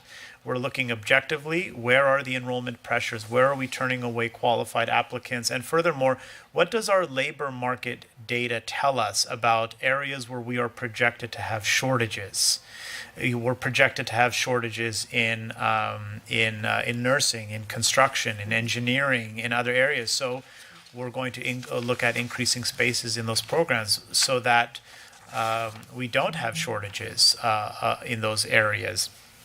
So that helps to address the priorities in Alberta 2030. Again, it talks about increasing accessibility, increasing affordability, and I think all those measures that I just mentioned help tick a lot of the boxes. And when we developed the strategic plan, it was critically important that we didn't just develop this and kind of put it on a shelf somewhere and then forget about it, but that we're constantly coming back to it, structuring our budget, structuring other operations in a way that helps ensures that we're moving the needle. And we have moved the needle in a lot of areas as it relates to the Alberta 2030 plan, and this is an example of that. It sounds like that's fairly dynamic with regards to what jobs might be required. So I'm just wondering how you measure, how are you measuring your success? Because it might change as you go along. Yeah, so one of the things with respect to the success that we're evaluating is what future forecasts look like. So as an example, last year we were projecting to have significant shortages of healthcare aides by 2030. Now, as a direct result of the target enrollment expansion, we are no longer projected to have shortages of healthcare aides. So we are evaluating our success by continuing to look at those labor market forecasts and determine a success. We've also been able to slash the forecasted shortage of other areas by almost 50%, whether that's in nursing, in non-trades construction, in engineering, and in other areas. So those are the benchmarks that we use as variables of success. Thank you very much. Good. Thank you. That concludes the government members' first block of questions. We will now take a 5-minute break, and we will resume at approximately 10:41. Thank you.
Okay, thank you, committee. We return and call the meeting back to order. We now move to 5 minutes of questions from the official opposition, followed by 5 minutes of response from the minister. As mentioned, members are asked to advise the chair at the beginning of their rotation if they wish to combine their time with the minister's time. And I also, please remember, members, that discussion should flow through the chair at all times, regardless of whether or not speaking time is combined. Very simple. It's essentially third-person conversation. And with that, I will turn the floor over to Emily Egan for... Oh, sorry, that's right. Okay. I would ask for Ms. Goring to introduce herself for the record. Thanks, Mr. Chair. I am the Deputy Chair of this committee. My name is Nicole Goring. I am the MLA for Edmonton Castle Downs, and I'm very excited to be here today. Thank you. Thank you. And with that, then we move to 5 minutes of questions. And Ms. or MLA Egan, would you like to combine time?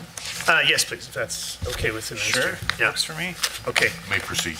Okay, thanks. So I've heard significant concerns over the years in regards to performance-based funding. And so this UCP government had introduced this concept when they did form government and has made some moves in this direction. And what I hear from institutions across the province, maybe they're more reticent to tell the minister to his face, but they certainly tell me that, they find this to be a reductive way to build budgets and, just another way to potentially make cuts to specific programs or faculties or departments. And so, for example, it's sort of like a self-fulfilling prophecy, Mr. Chair, where if you are evaluating a certain department and they don't meet the performance metric that the provincial government sets, then you cut their budget and tell them to, make it up by next year, right? By that inherent cut, right, you are doubling down on the ability for that department or whatever it is to actually achieve that goal. And so I always say, and it's true, that, all institutions, each of the 26 universities, polytechnics, and colleges in this province have performance metrics that they use to evaluate their performance. And I'm just curious to know if the minister knows any university, college, or polytechnics that doesn't already measure performance indicators, and why do we have to impose these performance-based funding mechanisms on top, which, as I say, is just another excuse to make cuts? Sure. Well, it's not another excuse to impose reductions. As I've mentioned in the past, this is performance-based funding is not intended to be a punitive mechanism or instrument. Again, we don't decide the targets out of thin air, and we don't impose them on the universities. We sit down and we have a conversation with each individual university and college about those metrics and targets and what they should be, and we come to an agreement. And we have open conversations about what the metrics should be, and that's ongoing. And they give feedback, and we talk about certain metrics that we would like to include, and they provide their recommendations, and sometimes tell us that no, those ones won't work, or that those metrics would be really problematic, and we take their advice to heart, and we work on developing different metrics. So the real exercise here is that this is intended to be an instrument of accountability. Of course, the government provides $1.9 billion in taxpayer funds to our 26 publicly funded post-secondary institutions. And through the investment management agreement, the government is simply saying, and in return for that investment, we're hoping to see the university or college achieve X, Y, and Z. And there are tolerance bands established around the individual metrics, and it's not an all or nothing. If you don't hit your target, you lose hundreds of millions of dollars or tens of millions of dollars. There are tolerance bands, so if you don't exactly hit a mark, but you're pretty close, that'll be good enough. And as well, if you're really far outside of your metric or your target, any proportion of funding that would be reduced is scalable to the proportion of achievement. So it's not an all or nothing type of thing. And again, just intended to be a mechanism to clearly have a conversation and communicate with institutions about what government is looking for the institutions to achieve in return for their funding. Thank you. And, again, my question was whether the minister is aware of any college, university, or polytechnic that doesn't already have measurements for performance within their institution. I'm certainly not aware of any. I've looked high and low. And again, just looking at this as a reductive way to make cuts, he mentioned, Mr. Chair, that there's negotiations that go on with this. I would be curious to have tabled any performance-based measurements that the government wanted to impose that they rescinded based on negotiations with any given institution. I'm not aware of that either. Certainly, our New Democrat government would not impose this performance-based funding model. We would get rid of it. I've heard it's universally not accepted by colleges, universities, and polytechnics across this province. And really, I think it's a diversion from what we really need to do, which is properly fund to repair the damage in the cuts of the last 4 years and build a university and polytechnic and college system that we can all be proud of and to send our kids to. Well, I'm very proud of the system that we have. As I mentioned earlier, that our universities and colleges and polytechnics receive incredible global accolades and awards and are continuing to move up in the rankings year over year. So I'm incredibly proud of the post-secondary system that we have with respect to funding. I think we had talked a little bit about that.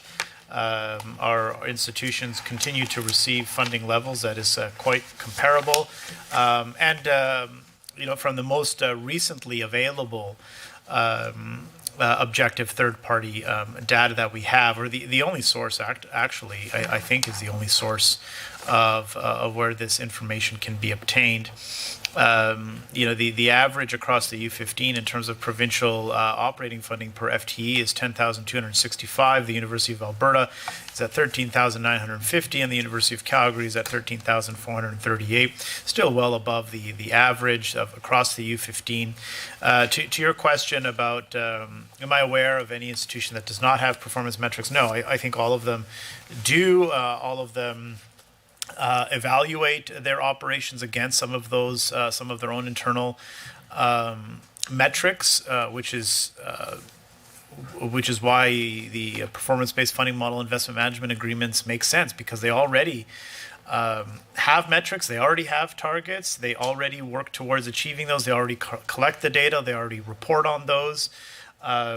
So it can be a more straightforward process. The IMAs are public documents. They're signed and ratified by the Board of Governors, posted publicly for Albertans to see how individual institutions are succeeding in their individual and specific goals. Thank you. And certainly, I would like to move on to next topic, but just a final comment around that. I mean, you can govern and to assist the growth of our post-secondary systems based on an environment of trust, right? And while we can see individual institutions with their performance-based measurements and their achievements as described by the minister in regards to our rankings in international circumstances, reputation, and so forth.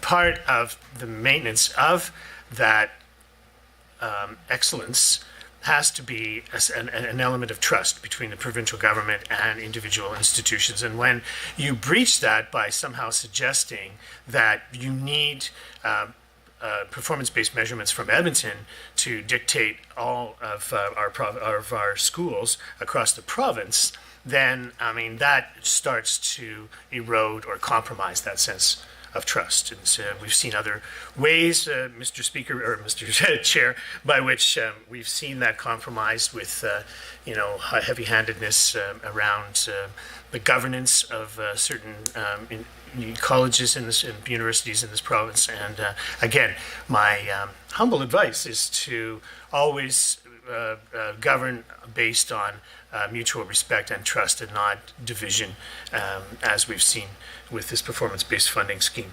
So my next question is around capital plans, and I know you have some very, some really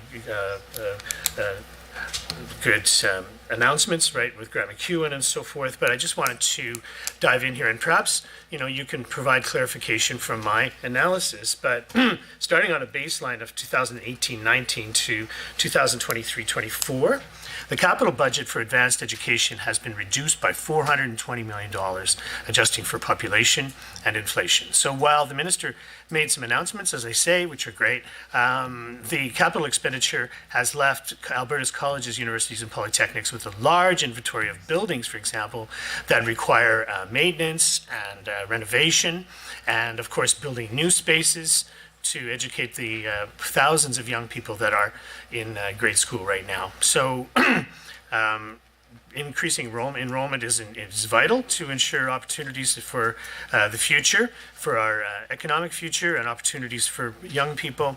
But do we have the capacity to expand with $420 I million? hesitate to interrupt, but that concludes the 10-minute time allotted. We now move to government caucus members for 10 minutes. MLA Allard, I believe you. Thank you, Mr. Chair, and through you to the minister, thank you for being here, and thank you to your staff as well. I wanted to draw your attention to page 8 of the fiscal plan and talk a little bit about healthcare and our goals in healthcare and advanced education, how you are working collaboratively together.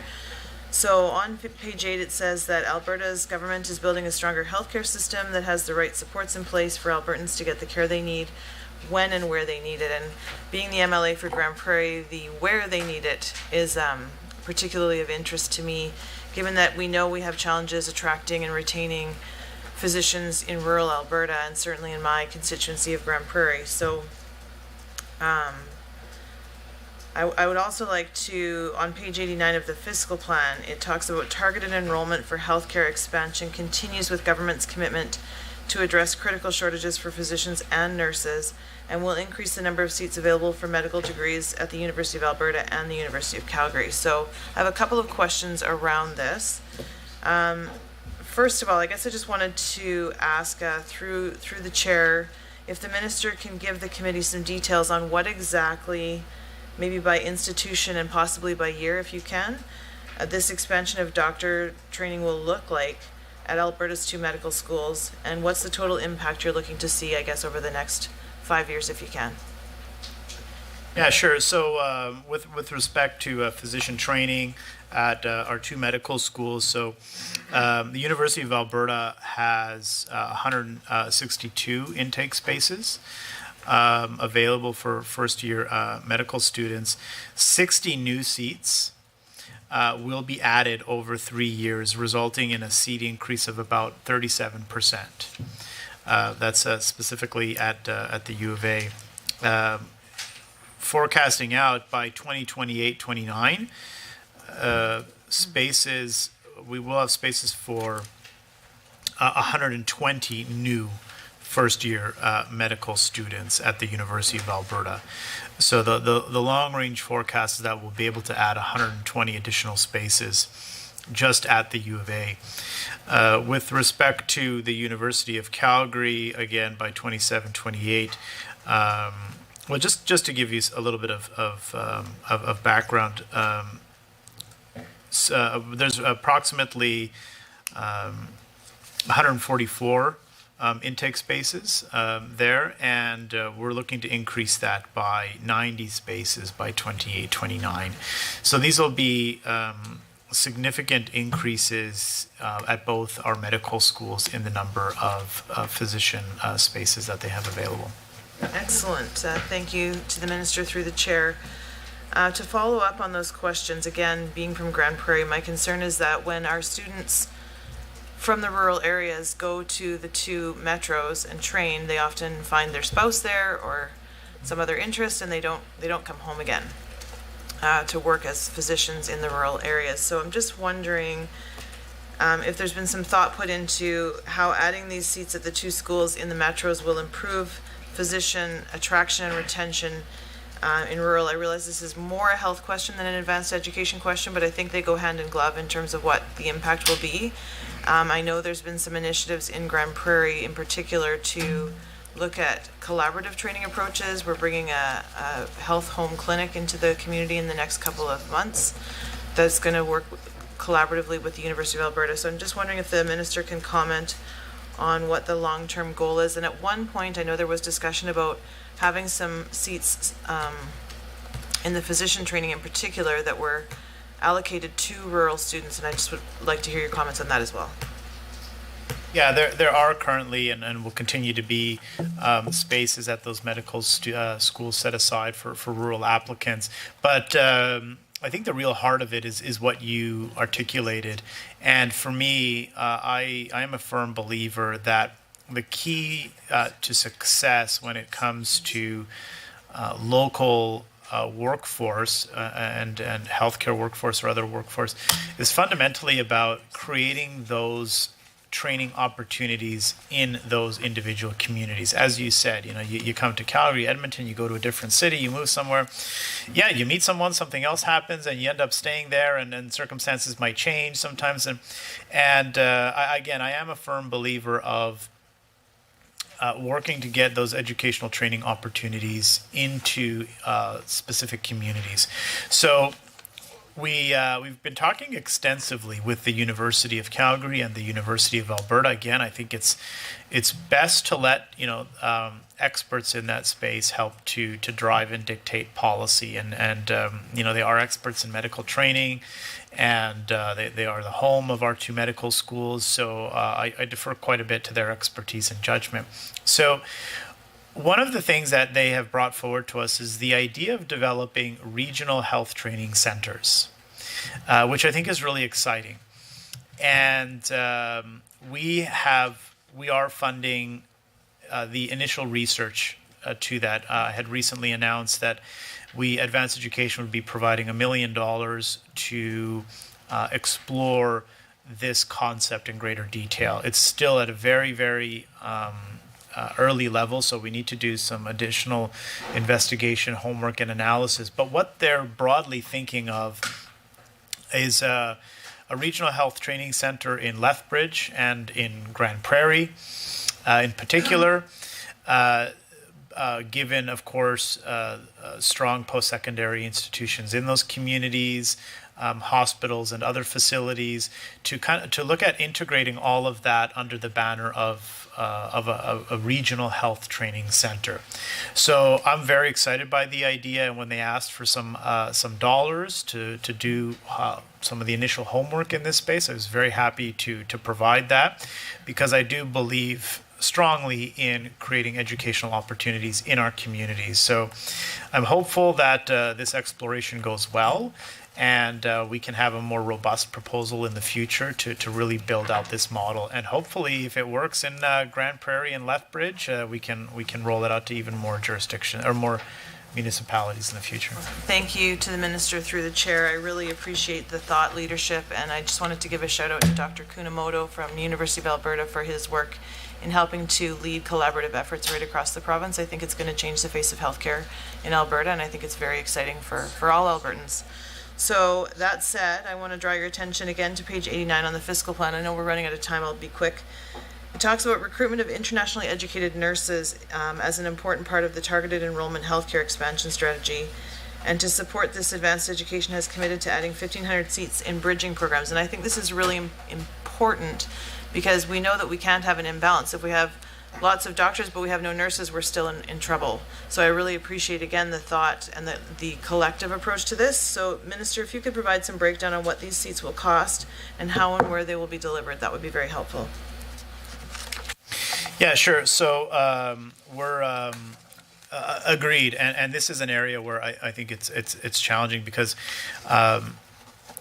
I think it's really concerning if we have internationally educated nurses here in our province who are trained as nurses, but they cannot operate at their full skill level because of delays in accreditation or even ability to get into bridging programs. Recently at Mount Royal, I spoke with a student. Her name was Hannah from Lebanon, and she had waited, I think it was about 5 years, to be able to get into Mount Royal University's bridging program so that her credentials can match the Canadian equivalency and standard. So that's a problem that we shouldn't have, and that's specifically why we have invested 22 million over 3 years to expand bridging programs at our colleges, because an internationally educated nurse should not have to wait 5 years before they can get into a program. And in addition to that, we've also announced the creation of a new bursary specifically for internationally educated nurses to help them cover some of the costs associated with fees, licensing, and cost of living. But more specifically, 600 new seats in bridging programs will be created. 256 new seats for the registered nurse bridging program will be added at Mount Royal University. 120 new seats will be added at Bow Valley College for the licensed practical nurse bridging program. And similarly, 250 new seats will be created at Norquest College, also for their licensed practical nurse bridging program. Very helpful. We have very little time left. I guess I just wanted to touch a little bit on the Memorandum of Understanding announced last October with the government of the Philippines. Just looking to know what other initiatives the government's undertaking to attract internationally educated nurses, or for those that are already here, how do we get them into those bridging programs? Yeah, one of the other pieces that we're contributing within the context of that MOU is the bursary and other pieces, which maybe I can get into later. Okay, thank you. We now move to official opposition questions, and we will continue with combined time through the duration of the meeting as long as that's acceptable to each participant. But participants will have no longer than 5 minutes to speak at any given time. With that, MLA Egan, you can continue. Well, thank you, Mr. Chair, and thank you, Minister. I'll get back to the last question just briefly in regards to capital funding. And, our calculation based on population increase and inflation would suggest that we have a $420 million shortfall for capital building at the time when we really need it the most, describing these very ambitious plans that the minister has in regards to building spaces, for example, in Norquest for LPN bridging programs and so forth, right? A place like that has no more space now. And, we need to make sure that we're not just announcing things without the infrastructure that can be available and the staffing that is required as well. I mean, all of these things cost money. And as I say, our Alberta New Democrat government would ensure that we're providing the spaces that we need for our growing enrollment population, and that we would ensure that it is affordable for students regardless of where they live in the province. And so the $420 million shortfall really kind of undermines the ambitious announcements that you've made, to increase programming. And so I'm hoping that the minister can provide some illumination in regards to that. And if you have to look a little bit, that's fine. We can defer that question.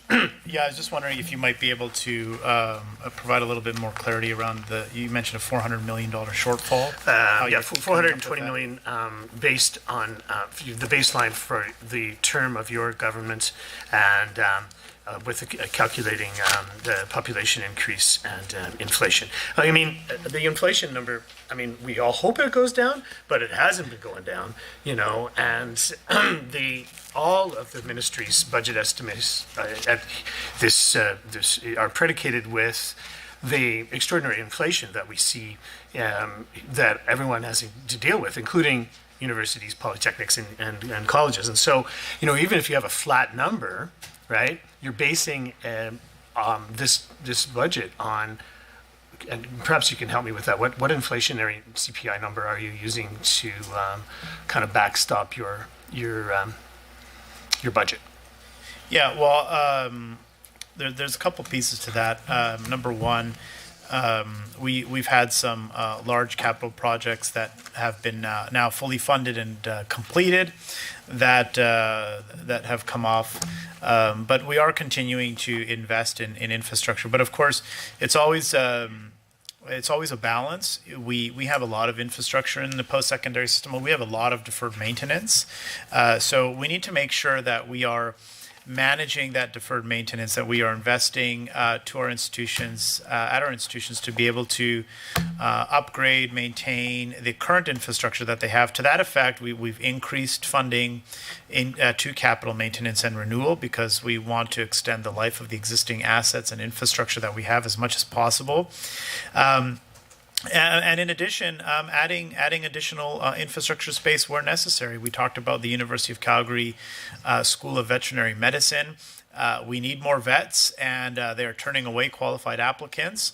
So we have provided, I think it was just under $60 million, which will effectively help double the number of vet grads at the school. Also, we mentioned the MacEwan University School of Business that allowed spaces for 7,500 students, and other projects I mentioned at Mountain Royal University that's going to add space for approximately 1,000 students once they're finished repurposing unused space. So we are indeed taking steps to make sure that we have adequate infrastructure to accommodate future growth, and as well adequate funds to provide maintenance and renewal funding to upkeep those existing assets. Thank you. No, I appreciate that. And I mean, I guess the main issue that I'm just bringing up is that with a lack of funds, it sort of undermines any grand plans and ambitions of announcements, right? So, we need the spaces, we need the maintenance, we need to build capacity. Certainly, we would do so as government, and I think there's a high expectation for that amongst our young population. So I want to move to tuition, and this is another question that I got from the University of Calgary. While tuition is capped at 2% from 2024 onwards, students pay tuition by another name through mandatory non-instructional fees. These fees can be increased to cost recovery, and there are very few limitations how these dollars might be used. Universities will likely increase fees at a greater rate to compensate for any losses due to a tuition cap, unless a government backstops the difference. If fees are not included, the tuition cap is meaningless. Will the minister commit to including mandatory fees in the 2% cap? And if not, why not? Well, they are legislated and regulated separately. The 2% cap and the legislation that exists is only around domestic tuition. There are additional regulations that let me a quick step back. There's no legislation currently that dictates or provides parameters around non-instructional fees. There are regulations that do provide details about non-instructional fees and how those exist. And there are some tight rules in the regulations about a university's ability to be able to introduce new mandatory non-instructional fees and or increase them. One of the things, but I have heard, and I appreciate the student raising that, because I have heard concerns from student leaders and other student groups about how those mandatory non-instructional fees are used and how they're created and what's charged. And I'm very open to sitting down with our student leaders and others to maybe take an objective look at those regulations in the future to see if there are any gaps, if there are any holes, and to potentially look at, providing some clarifying language or additional goalposts around the mandatory non-instructional fees if necessary. I'm very open and committed to taking a close look at that regulation, have a look at the language, and go from there and see if anything can be done. Thank you. Mr. Chair, the minister said quite often that finances shouldn't be a barrier to post-secondary education, but he is responsible for tuition increases that we've seen since 2019. In addition, the financial aid announced by the minister, like the new Beginnings bursary, targets certain academic fields while ignoring others. How can the minister claim that finances should not be a barrier while he's still picking winners and losers to receive financial support? And this individual goes on to say that ministry's business plan clearly states that the ministry's advanced education is responsible for adult learning system that provides accessible, affordable, and high quality education. And so this is the first sentence of the plan. It's like a mission statement: accessible and affordable. So why is it students face such immense financial barriers right now? The financial worries of students in a large part as a result of the government's actions on tuition, increasing other fees and so forth. And how does that fit into providing an affordable education and accessibility for all students who want to go to school? Certainly, as I've said a few times here this morning, that certainly our government would ensure that all Albertans can have access to affordable education and tuition here in the province. Yeah, and the government is committed to make sure that post-secondary education is affordable and accessible. And I think we've demonstrated that. As I mentioned, we are introducing the most conservative cap on tuition rates that has ever existed in the province. Our tuition rates currently are quite on par with other comparators. The national average for undergraduate tuition rates currently in Canada is $6,834. In Alberta, it's $7,221. That's below Ontario, below New Brunswick, below Saskatchewan, below Nova Scotia. Thank you, Minister. And we now move to questions from the Government Caucus. MLA Allard, you may proceed. Thank you, Mr. Chair. I just have one more question, and it pertains to Grand Prairie. Big surprise. I note Alberta's capital plan is investing huge, $491 million in investments aimed at improving the future of Alberta, which I commend the minister through the chair on that.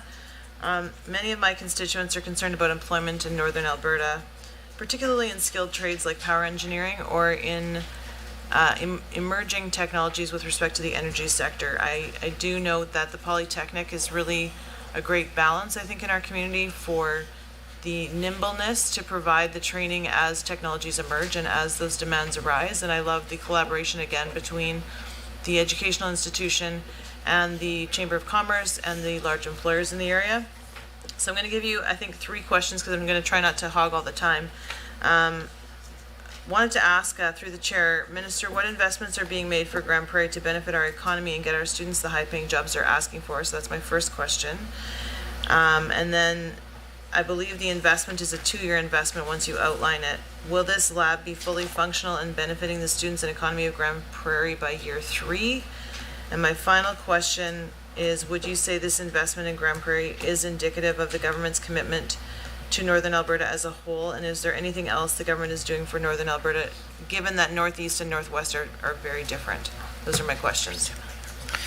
Yeah, absolutely. And in the capital budget, I believe it's 11 million, if memory serves me correct, that we have allocated to power engineering and instrumentation, the development of a new power instrumentation lab at I was going to say Grand Prairie College, at Northwestern Polytechnic, and that I think that was the institution's top capital ask was to allocate that space and to develop that new that new power instrumentation lab. So we are funding that, and we are committed to that. As I mentioned before, I think it's critically important that we are investing both from a program basis and from an infrastructure basis in all of our communities.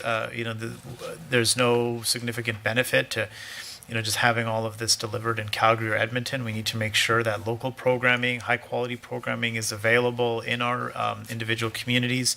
In addition, which I think was the first part of your question, we are also investing to expand spaces at all of our universities and colleges.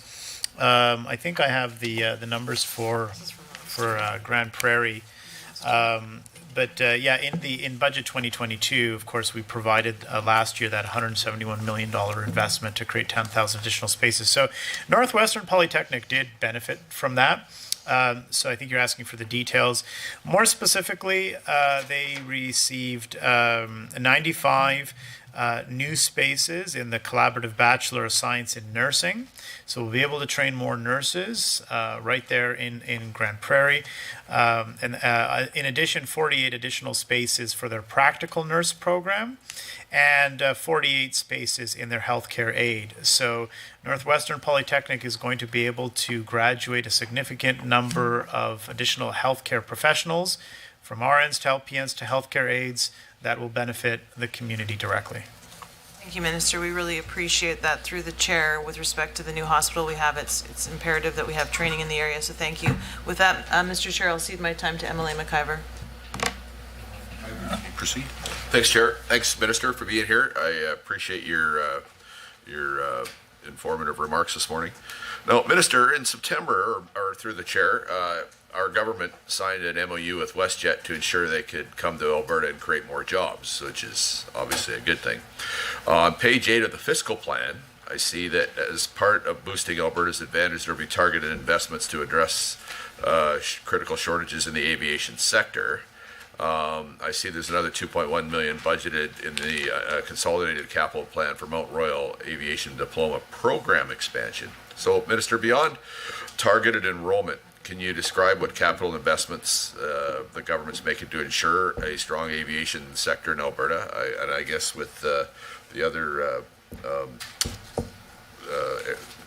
big production plant coming in Wheatland County, this is all going to matter. Yeah, absolutely. And I think I'm really excited because I firmly believe that Alberta is well positioned to become Canada's next aviation hub. With the de Havilland announcement that you mentioned in Wheatland County, where it's going to be an incredible state-of-the-art facility with respect to aircraft manufacturing, is quite a significant investment. In addition, the MOU that we signed with WestJet is game-changing. As part of that MOU, their entire fleet of 787 Dreamliners will be based in Calgary. Calgary will become WestJet's transit hub. So if you are connecting on WestJet's network, you will be coming through Calgary, which I think is a significant vote of confidence in the province and the direction that we've taken. To specifically answer your question, I think you asked about infrastructure. So we are providing, there's about, I think it was collectively about $7 million in capital. $5 million in particular for the Mount Royal University to construct a new hangar. That new hangar, I believe, will be located on their Springbank campus, which will be necessary to help them expand operations. And last year's budget included as well $2 million to assist in the purchase of new and additional aircraft. Those are the specific capital projects. Yesterday, I was at Mount Royal's Springbank campus to announce the government's plans to invest $11 million over 3 years to develop a Center of Aviation Excellence at Mount Royal University, develop a new bachelor's in aviation, and to create a new bursary to help and encourage students to pursue careers in aviation. So it's an exciting time. I think this is just first steps. I'm excited to be able to move the needle further. In the MOU, we have also, just on the capital side, talked about a 787 simulator, which we are looking at, and we are talking with WestJet to get some more clarity over, what that looks like, and that may be something that we can move forward on in the future. Okay, good. Well, those are, I think they should get another one for the pubs, because it's a lot of, I was able to sit in one of those. It's a lot of fun trying to learn how to fly a big plane in a simulator. Now, you did talk about new credentials for aviation. So do you think we have it covered, or is there more work we need to do to have more educational specific opportunities for people in Alberta to take advantage of what I hope will be a burgeoning airline industry? Yeah, well, we have a variety of programs, both public and private, and, a shout out to I don't have the exact number, but there are a significant number of private career colleges that operate in this space, that operate as to help provide individuals with pilot licenses. And so both sides of the equation, both the public system and the private, have an incredible amount of opportunities. Is there more that we can do? Yeah, I think so. The bachelor's program in aviation that I mentioned will really put Alberta on the map. There's only a small handful of institutions in all of Canada that offer a Bachelor's of Aviation. And so I think that this will help move the needle. But I do believe that we can look at offering even more programming in the aviation space. That's part of the reason why we've provided that funding to that Center of Excellence concept, to be able to explore if there's more that we can do. I really want to see Alberta become the educational destination and center for aviation in Canada. So I would imagine that may include additional programs in the future, but we're happy to explore that and look at that in more detail. Thanks, Minister. Now, moving on page 23 of the government's estimates, advanced education will be spending about $6.64 million, specifically on Indigenous education.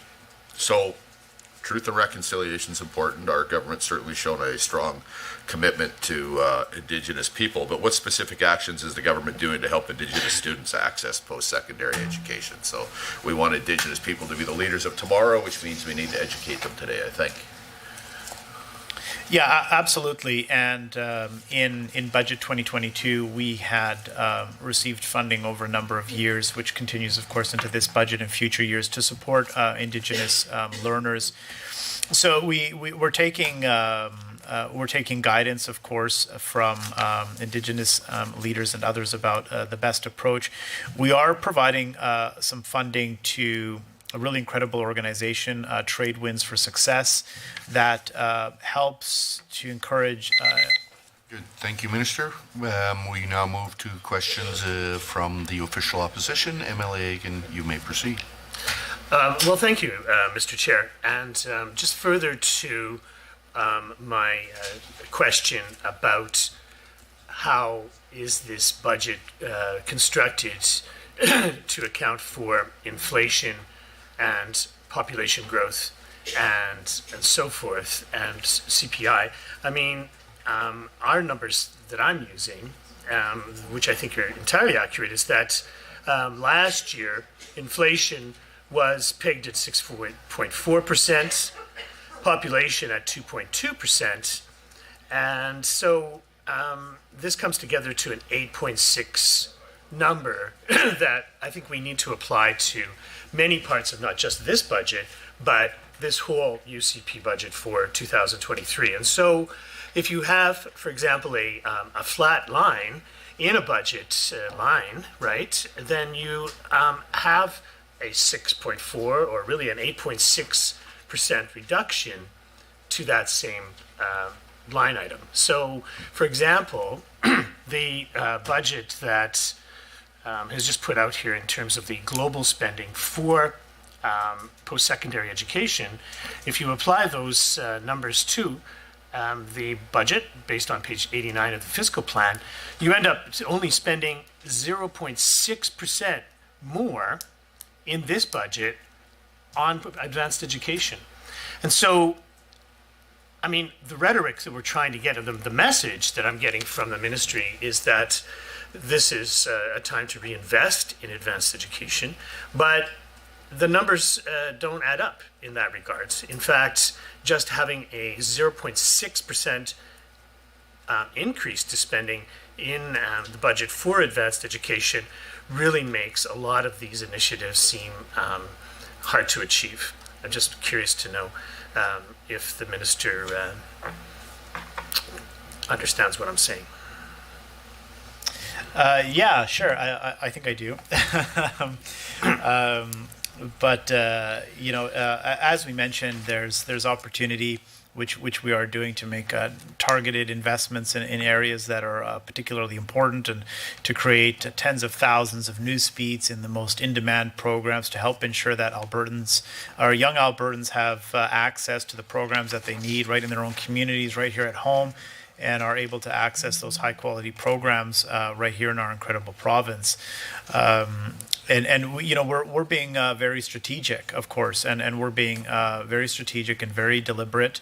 It's part of the reason why we're able to deliver the second balanced budget to Albertans after several years of quite reckless spending. We've been able to bring that under control and continue to make very strategic investments in areas that are going to strengthen Alberta's economic competitiveness, ensure that we're able to train individuals in our local communities, give young Albertans the educational opportunities they need at home, all while all of that at the same time. We're able to put money back into the Alberta Heritage Savings Trust. We're able to pay down the debt, and we're able to keep our province in a very strong financial and fiscal position.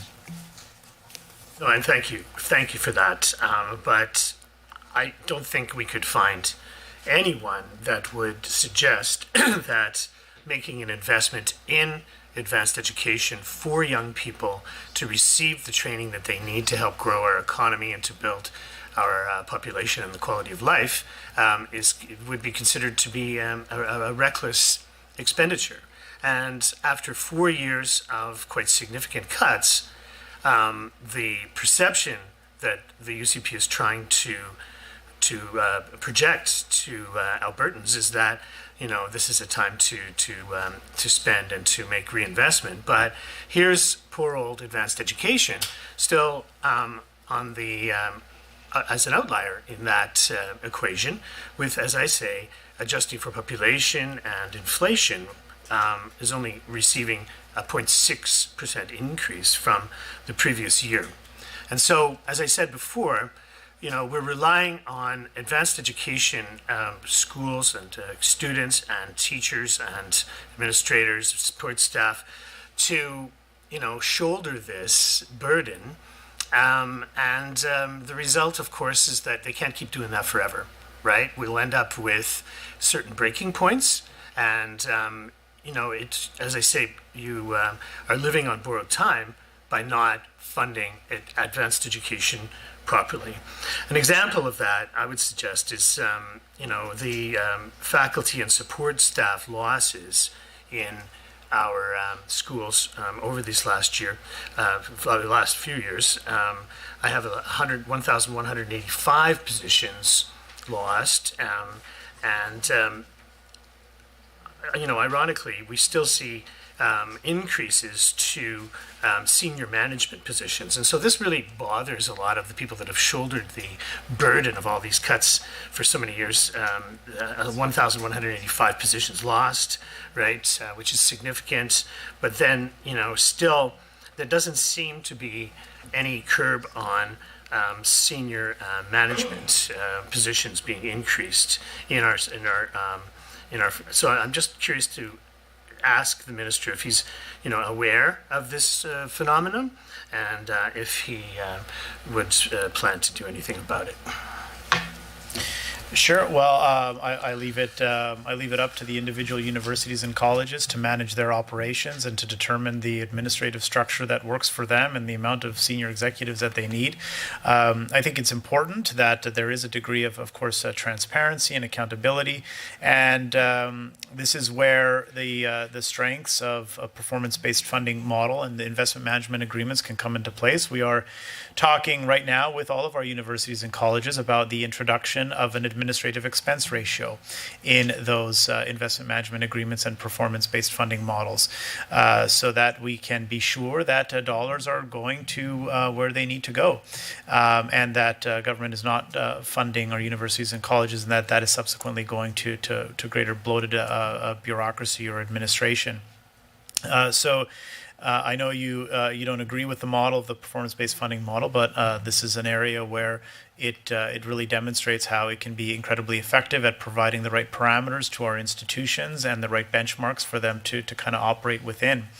With respect to your comments about investing in post-secondary education and the future, advanced education is able to generate some incredible results. And, we have had some challenges in funding over the last few years, but even with that, we're able to invest in new facilities such as the MacEwan School of Business. That's going to add 7,500 new spaces. We're able to increase funding to the University of Calgary's Vet Med School to double the number of vet grads. We're able to dramatically increase the number of doctors that we're training, increase the number of nurses that we're training, increase the number of healthcare aides that we're training.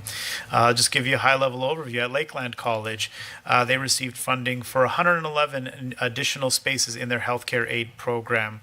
Lethbridge College received 19 spaces for their Bachelor of Nursing program. MacEwan University received 120 new spaces for their Bachelor of Science in Nursing. Medicine Hat College received 30 spaces for their healthcare aid program. And the list goes on and on. So we have been able to be very targeted, very deliberate, very strategic to increase capacity in the spaces that are in the greatest demand, where we need to graduate more individuals, and do that in a very efficient way for taxpayers. Yes, thank you for that. And each of those ambitions must be underlined and backed up with money. And so, I'm just concerned that while the UCP is putting in the front window this idea that they're reinvesting in advanced education, the numbers just simply don't bear that out. I have a question here from, that's a little bit tight for, well, I'll make it a short version of it, okay. What steps the government will take to ensure quality of education, research, and teaching in post-secondary institutions in the province to deal with the challenges of inflation, enrollment growth, and the aftermath of previous cuts. I mean, I think this individual has sort of captured in a nutshell the numbers that I have put forward, which is in fact this is being touted as a growth budget for advanced education, but in reality it's just quite static. Sorry, I was just looking behind you, see how much time I have left. It's right left? Yeah.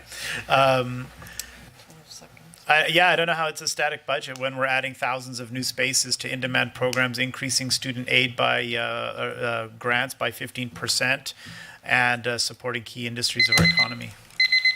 Good. Thank you. We now move to Government Caucus. MLA McIver, you may proceed. Yeah, well, thank you, and I'll continue on here. We were talking about support for Indigenous people in post-secondary, Minister, and we certainly understand the budget's not static but growing, and we appreciate the support on that. How does the changes, the extra $6.64 million for Indigenous education, align with the Truth and Reconciliation Commission and Canada's calls for action? Yeah, sure. Thank you. As you mentioned, we had carved out dollars to support Indigenous training opportunities and the inclusion and the greater inclusion of Indigenous learners in our post-secondary system, and empowering Indigenous learners to reach their education and career goals is particularly important in line with the calls of the Truth and Reconciliation Commission. We're working to break down barriers in post-secondary education. And creating additional pathways. In particular, I think it's Call to Action 63 of the Truth and Reconciliation talks about the empowerment and training of Indigenous adult learners. So we are taking steps as it relates to addressing that very particular call to action. And Yeah, I think we're doing that in innovative ways. As I mentioned, we're providing funding to Trade Winds for Success. It's an Indigenous-led and run organization that works to bring Indigenous youth into trade opportunities and pathways.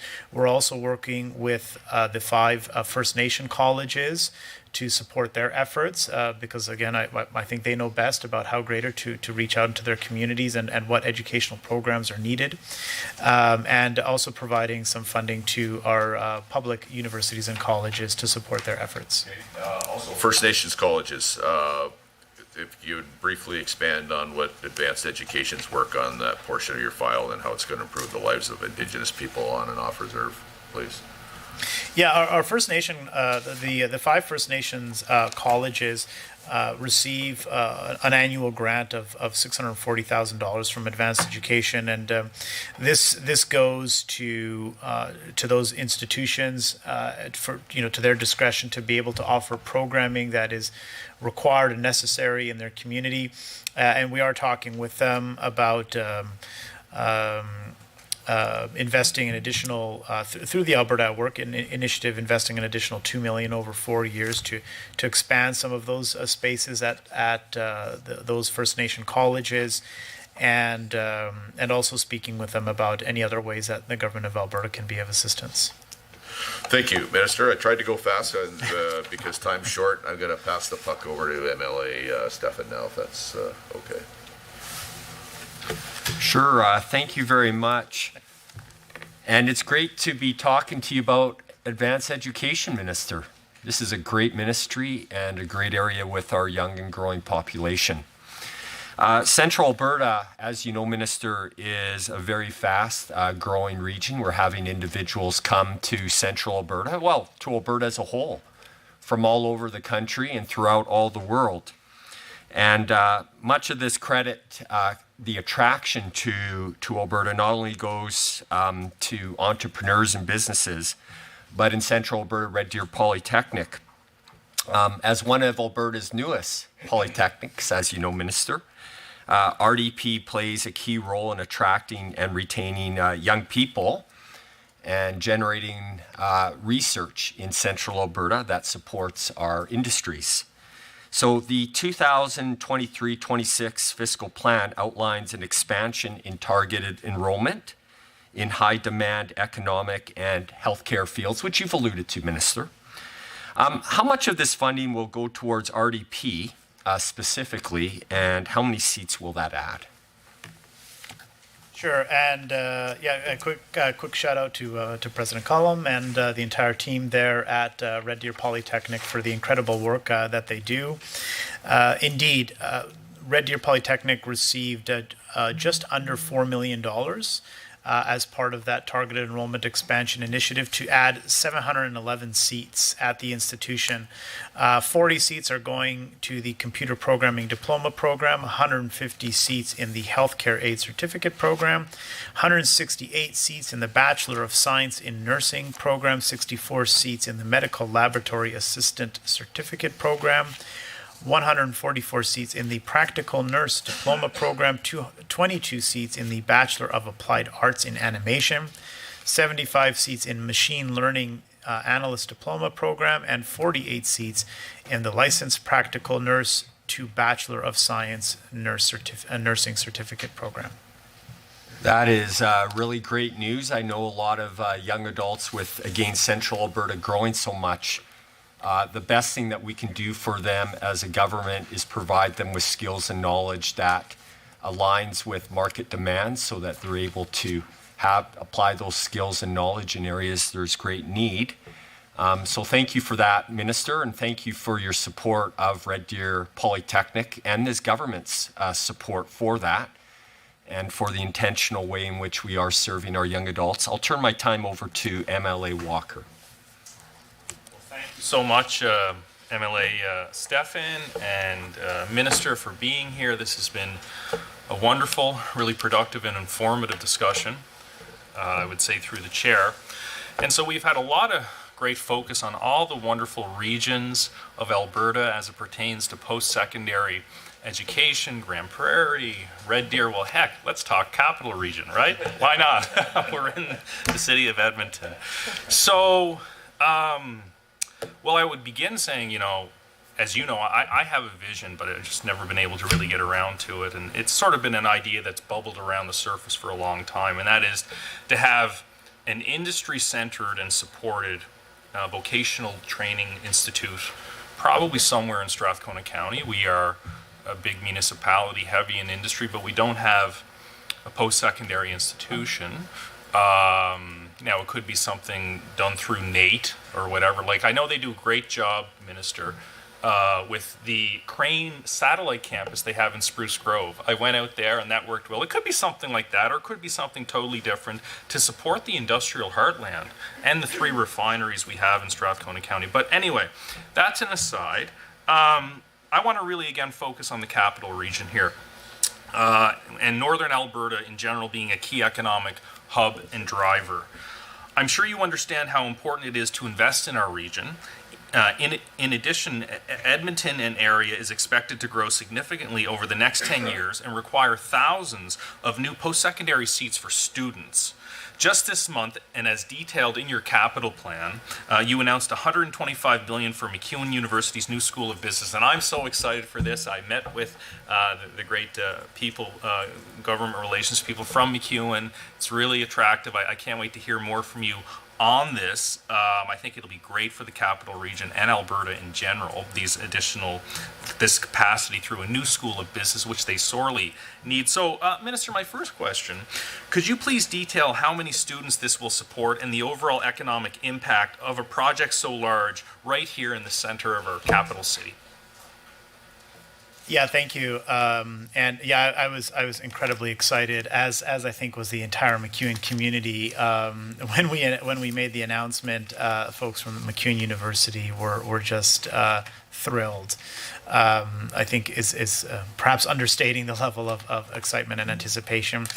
It's quite a significant investment, and we do have more students projected, so we need to be proactive. We need to take steps now to make sure that we have both the physical space and the enrollment space to be able to accommodate those students. That's precisely what we're doing. We're trying our very best to be as proactive as we can. So in particular, we'll be adding approximately 7,500 full load equivalents with the new School of Business. And just to put that into context, the Edmonton region is expected to see or projected to see an increase of approximately an enrollment increase of approximately 23% between 2019 and 2028. So again, the forecasts show that there's going to be some significant increases. So let's take the steps now. Let's build those additional spaces. Let's provide the additional funding to create more seats to be ready for those students. Amazing. Well, really excited, and for when it's set to be built. Is it within the next 3 years? I guess it's part of the capital plan, Minister, or yeah, the shovels will hit the ground? I believe, the date's escaping me, Okay. but I think they said that they'll be ready to accept students in, I want to say, 27. Yeah, I'll quote you because I know you're never wrong, right? Yeah, I've been proven to be wrong. Thanks so much. Thank you, and we now move to official opposition for another 10-minute block of combined time. Thank you, Mr. Chair, and my calculations, which are sometimes wrong, would suggest that this is my last round, so I'll try to squeeze in some questions. If you don't have to answer them, you can always provide me with the data if you want to, or you should. I think you have to.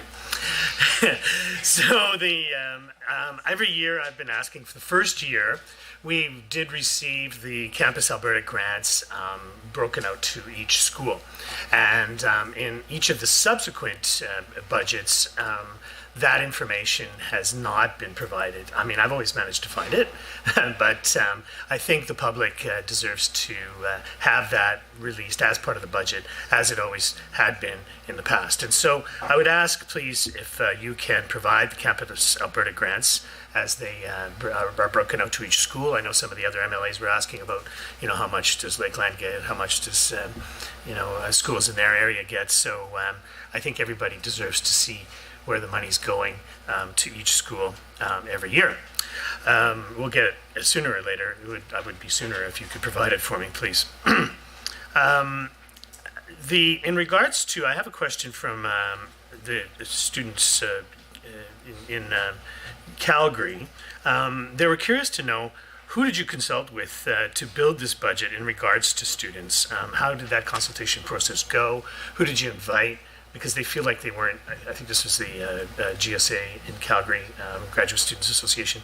They didn't feel as though they were included as part of the budget consultation process. And so, we just would like to know who and what and when and why and where. Did you do all of those things? That would be very, very helpful, I think, for clarity. Because after all, it's an awful lot to do with the students, this whole advanced education business, right? And then a couple of questions perhaps we can have an interaction with now. I note that the province did announce an increase to the Alberta student grant to help with inflation and added expenses. However, it's unclear how many students will qualify. And so this person is asking, how many students will qualify? Have you made that calculation for additional ASG money? And then it seems like the ASG support is phased out once a family income hits $66,000 for a family of 4. And then why is the government basing student supports on family income, regardless of whether students actually receive family support for their education? The general Alberta inflation supports go to people of from $180,000 of income and then downwards. So there seems to be quite a significant discrepancy there, and a lot of students are feeling as though they've been left out as a result. Another question that I want to kind of get in there before the bell is, that of course public institutions have been hit hard by funding cuts, stagnating operating expenditures, and of inflation. As a result, costs often get passed down to students, and so, while there's no cuts to operating funding, it's very modest increase, but it's basically flat for operating expenses this year. The government has allocated $24 million to the University of Alberta and $20 million to the University of Calgary over 3 years to meet targeted enrollment growth set by the province. So this individual is asking whether is this adequate to meet the needs of these institutions to grow their enrollment as they should, and of course I would suggest that it's not, in fact. And the last question, I might as well do that since I'm here doing this, is that the fiscal plan notes that on page 94 of the fiscal plan, that budget 2023 adds $111 million over 3 years for targeted enrollment expansion, adding seats in areas with the highest student demand, including non-trade construction, energy, technology, and business. So can the ministry provide clarity as to what non-trade construction is specifically, and how are these seats would fit in with construction but not within trades? And then how many seats will be allocated for non-trade instruction, and where will this funding go in the province, like what schools, and how is the need being identified as well? So, those are some questions that I had for cleanup, and I'll be happy if you want to get started on those. Just want to say that this has been a constructive engagement. Excuse me, I have to interject. That's 5 minutes are up, but yeah. So, Minister, you may respond. Construction, everything, and then STP is the trade. Sure. So maybe I'll start with the last piece there. So on the non-trades, I think the question is what is non-trades construction? There's management related programs that touch in the construction space, but are not trades related, and some other engineering related programs as well. So that's what touches that parameter. Of course, the trades component is directed through the Ministry of Skilled Trades and Professions that works to provide that. I think the other question was specifically around the number of, if I remember correctly, the number of spaces at the U of A and the U of C in particular. Was that? Yeah, like it was around, the 3-year rolling allocation from the government is for 20 million from the University of Alberta, 25 million for the University of Calgary, and whether that is adequate to cover the enrollment increase demands that each of those institutions need to fulfill. Yeah, so those, of course, all of the seats that we're allocating, both through budget 2022 and in the current budget cycle through the target enrollment expansion, is based on proposals from the individual institutions. So what we did last year is we invited all universities and colleges to submit proposals to expand to expand spaces in their high demand programs. They did, and then of course we evaluated and scored that and looked at the best approaches and funded those. I can't recall off the top of my head the total number of seats that we provided at the University of Alberta and the University of Calgary. I have the individual numbers, so maybe if you have a calculator handy. At the University of Alberta, there were 96 seats added to business management, business admin and management, 48 seats to veterinary medical assistant, 336 seats in engineering, 450 seats Bachelor of Science, 2,232 seats for their business program, 132 for their nursing program. Again, that was all for the University of Alberta. University of Calgary, 210 seats for Bachelor of Science Software Engineering, 270 Bachelor of Science Computer Science, and a range of other programs in quantum computing, nursing, veterinary medicine, and in a variety of other areas. Yeah, again, these were, is it enough? Is it meeting the demand? Again, we deferred quite extensively to the universities themselves to let us know where are the real pain points, what are those programs where you're turning away qualified applicants, and what amount of funding would be necessary to be able to overcome that. With respect to the Alberta Student Grant, I was just looking into it. So I'll give you a little bit more information on the eligibility criteria. But the Alberta Student Grant is intended and exists to be support for low-income individuals. So for dependent students, it does include parental income. For independent students, it only looks at their own individual income. And the classification, you're considered independent if effectively if it's 2 years after graduation. So those are the parameters that are used in determining eligibility criteria for the Alberta Student Grant. And as you noted, I think you had noted it, but we have been able to increase the Alberta Student Grant quite recently.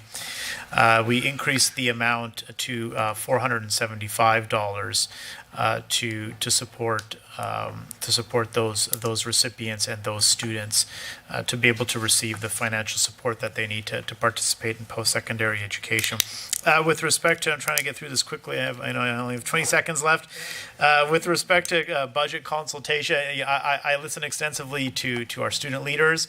I meet with them very frequently, and I think I met with most of the student leader organizations and advocacy groups in advance of the budget, where they presented and talked to me about their budget priorities and the things that they were looking to see in the budget.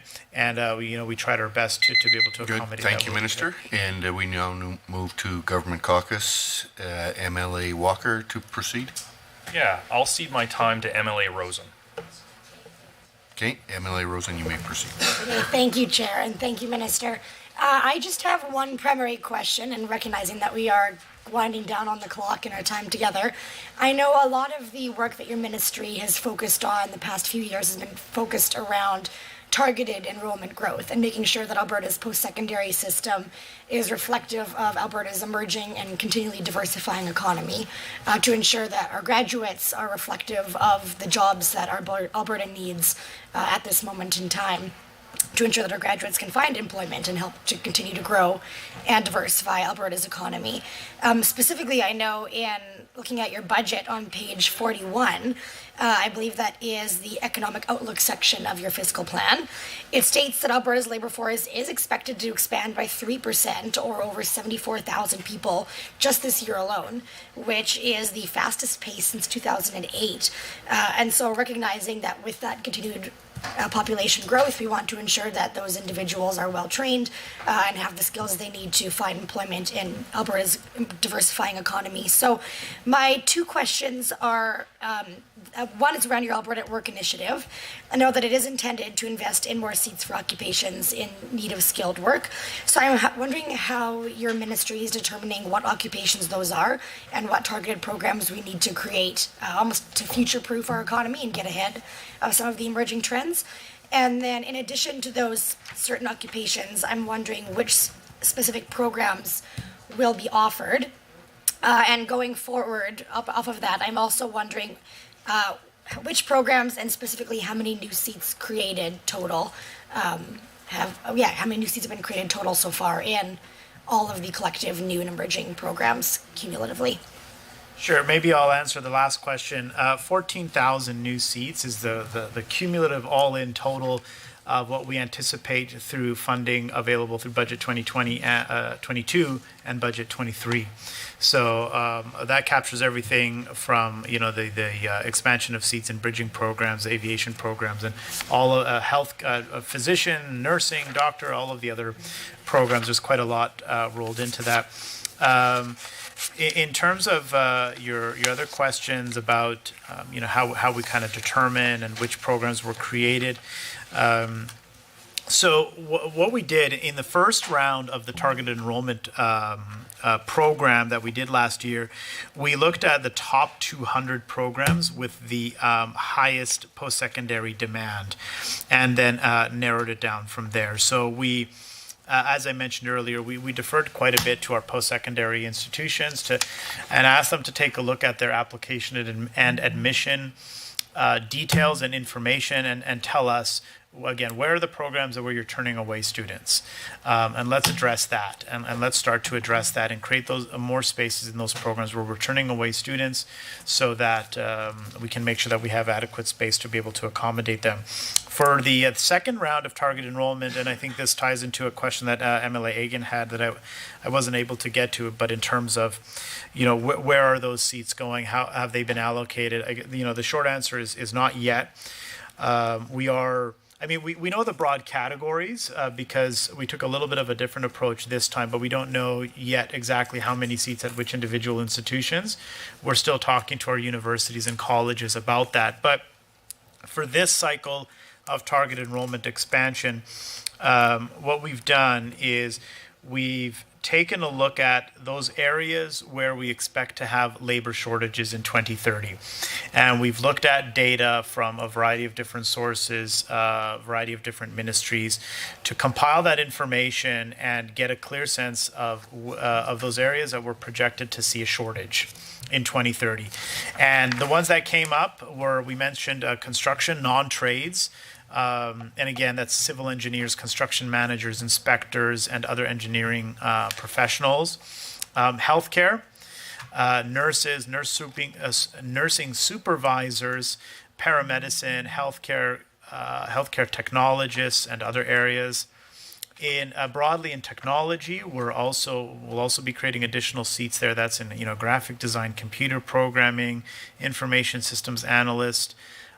Broadly in business, so we'll be creating additional spaces in accounting programs, accounting technicians, bookkeeping, banking, insurance, financial clerks, etc., and in energy, petroleum, mechanical, geological, engineering, and other areas. So those are the priorities to make sure that we're being proactive to address anticipated future shortages of workers. Okay, and with a minute and a half left, I have one follow-up question. Because you mentioned, you looked at programs that have large student demand or application demand. And certainly we know that there are programs that may attract lots of applicants but may not result in actual careers post-university. So I am just curious how your ministry is balancing the demand the student demand, we'll call it, with the market demand and how that's being equalized.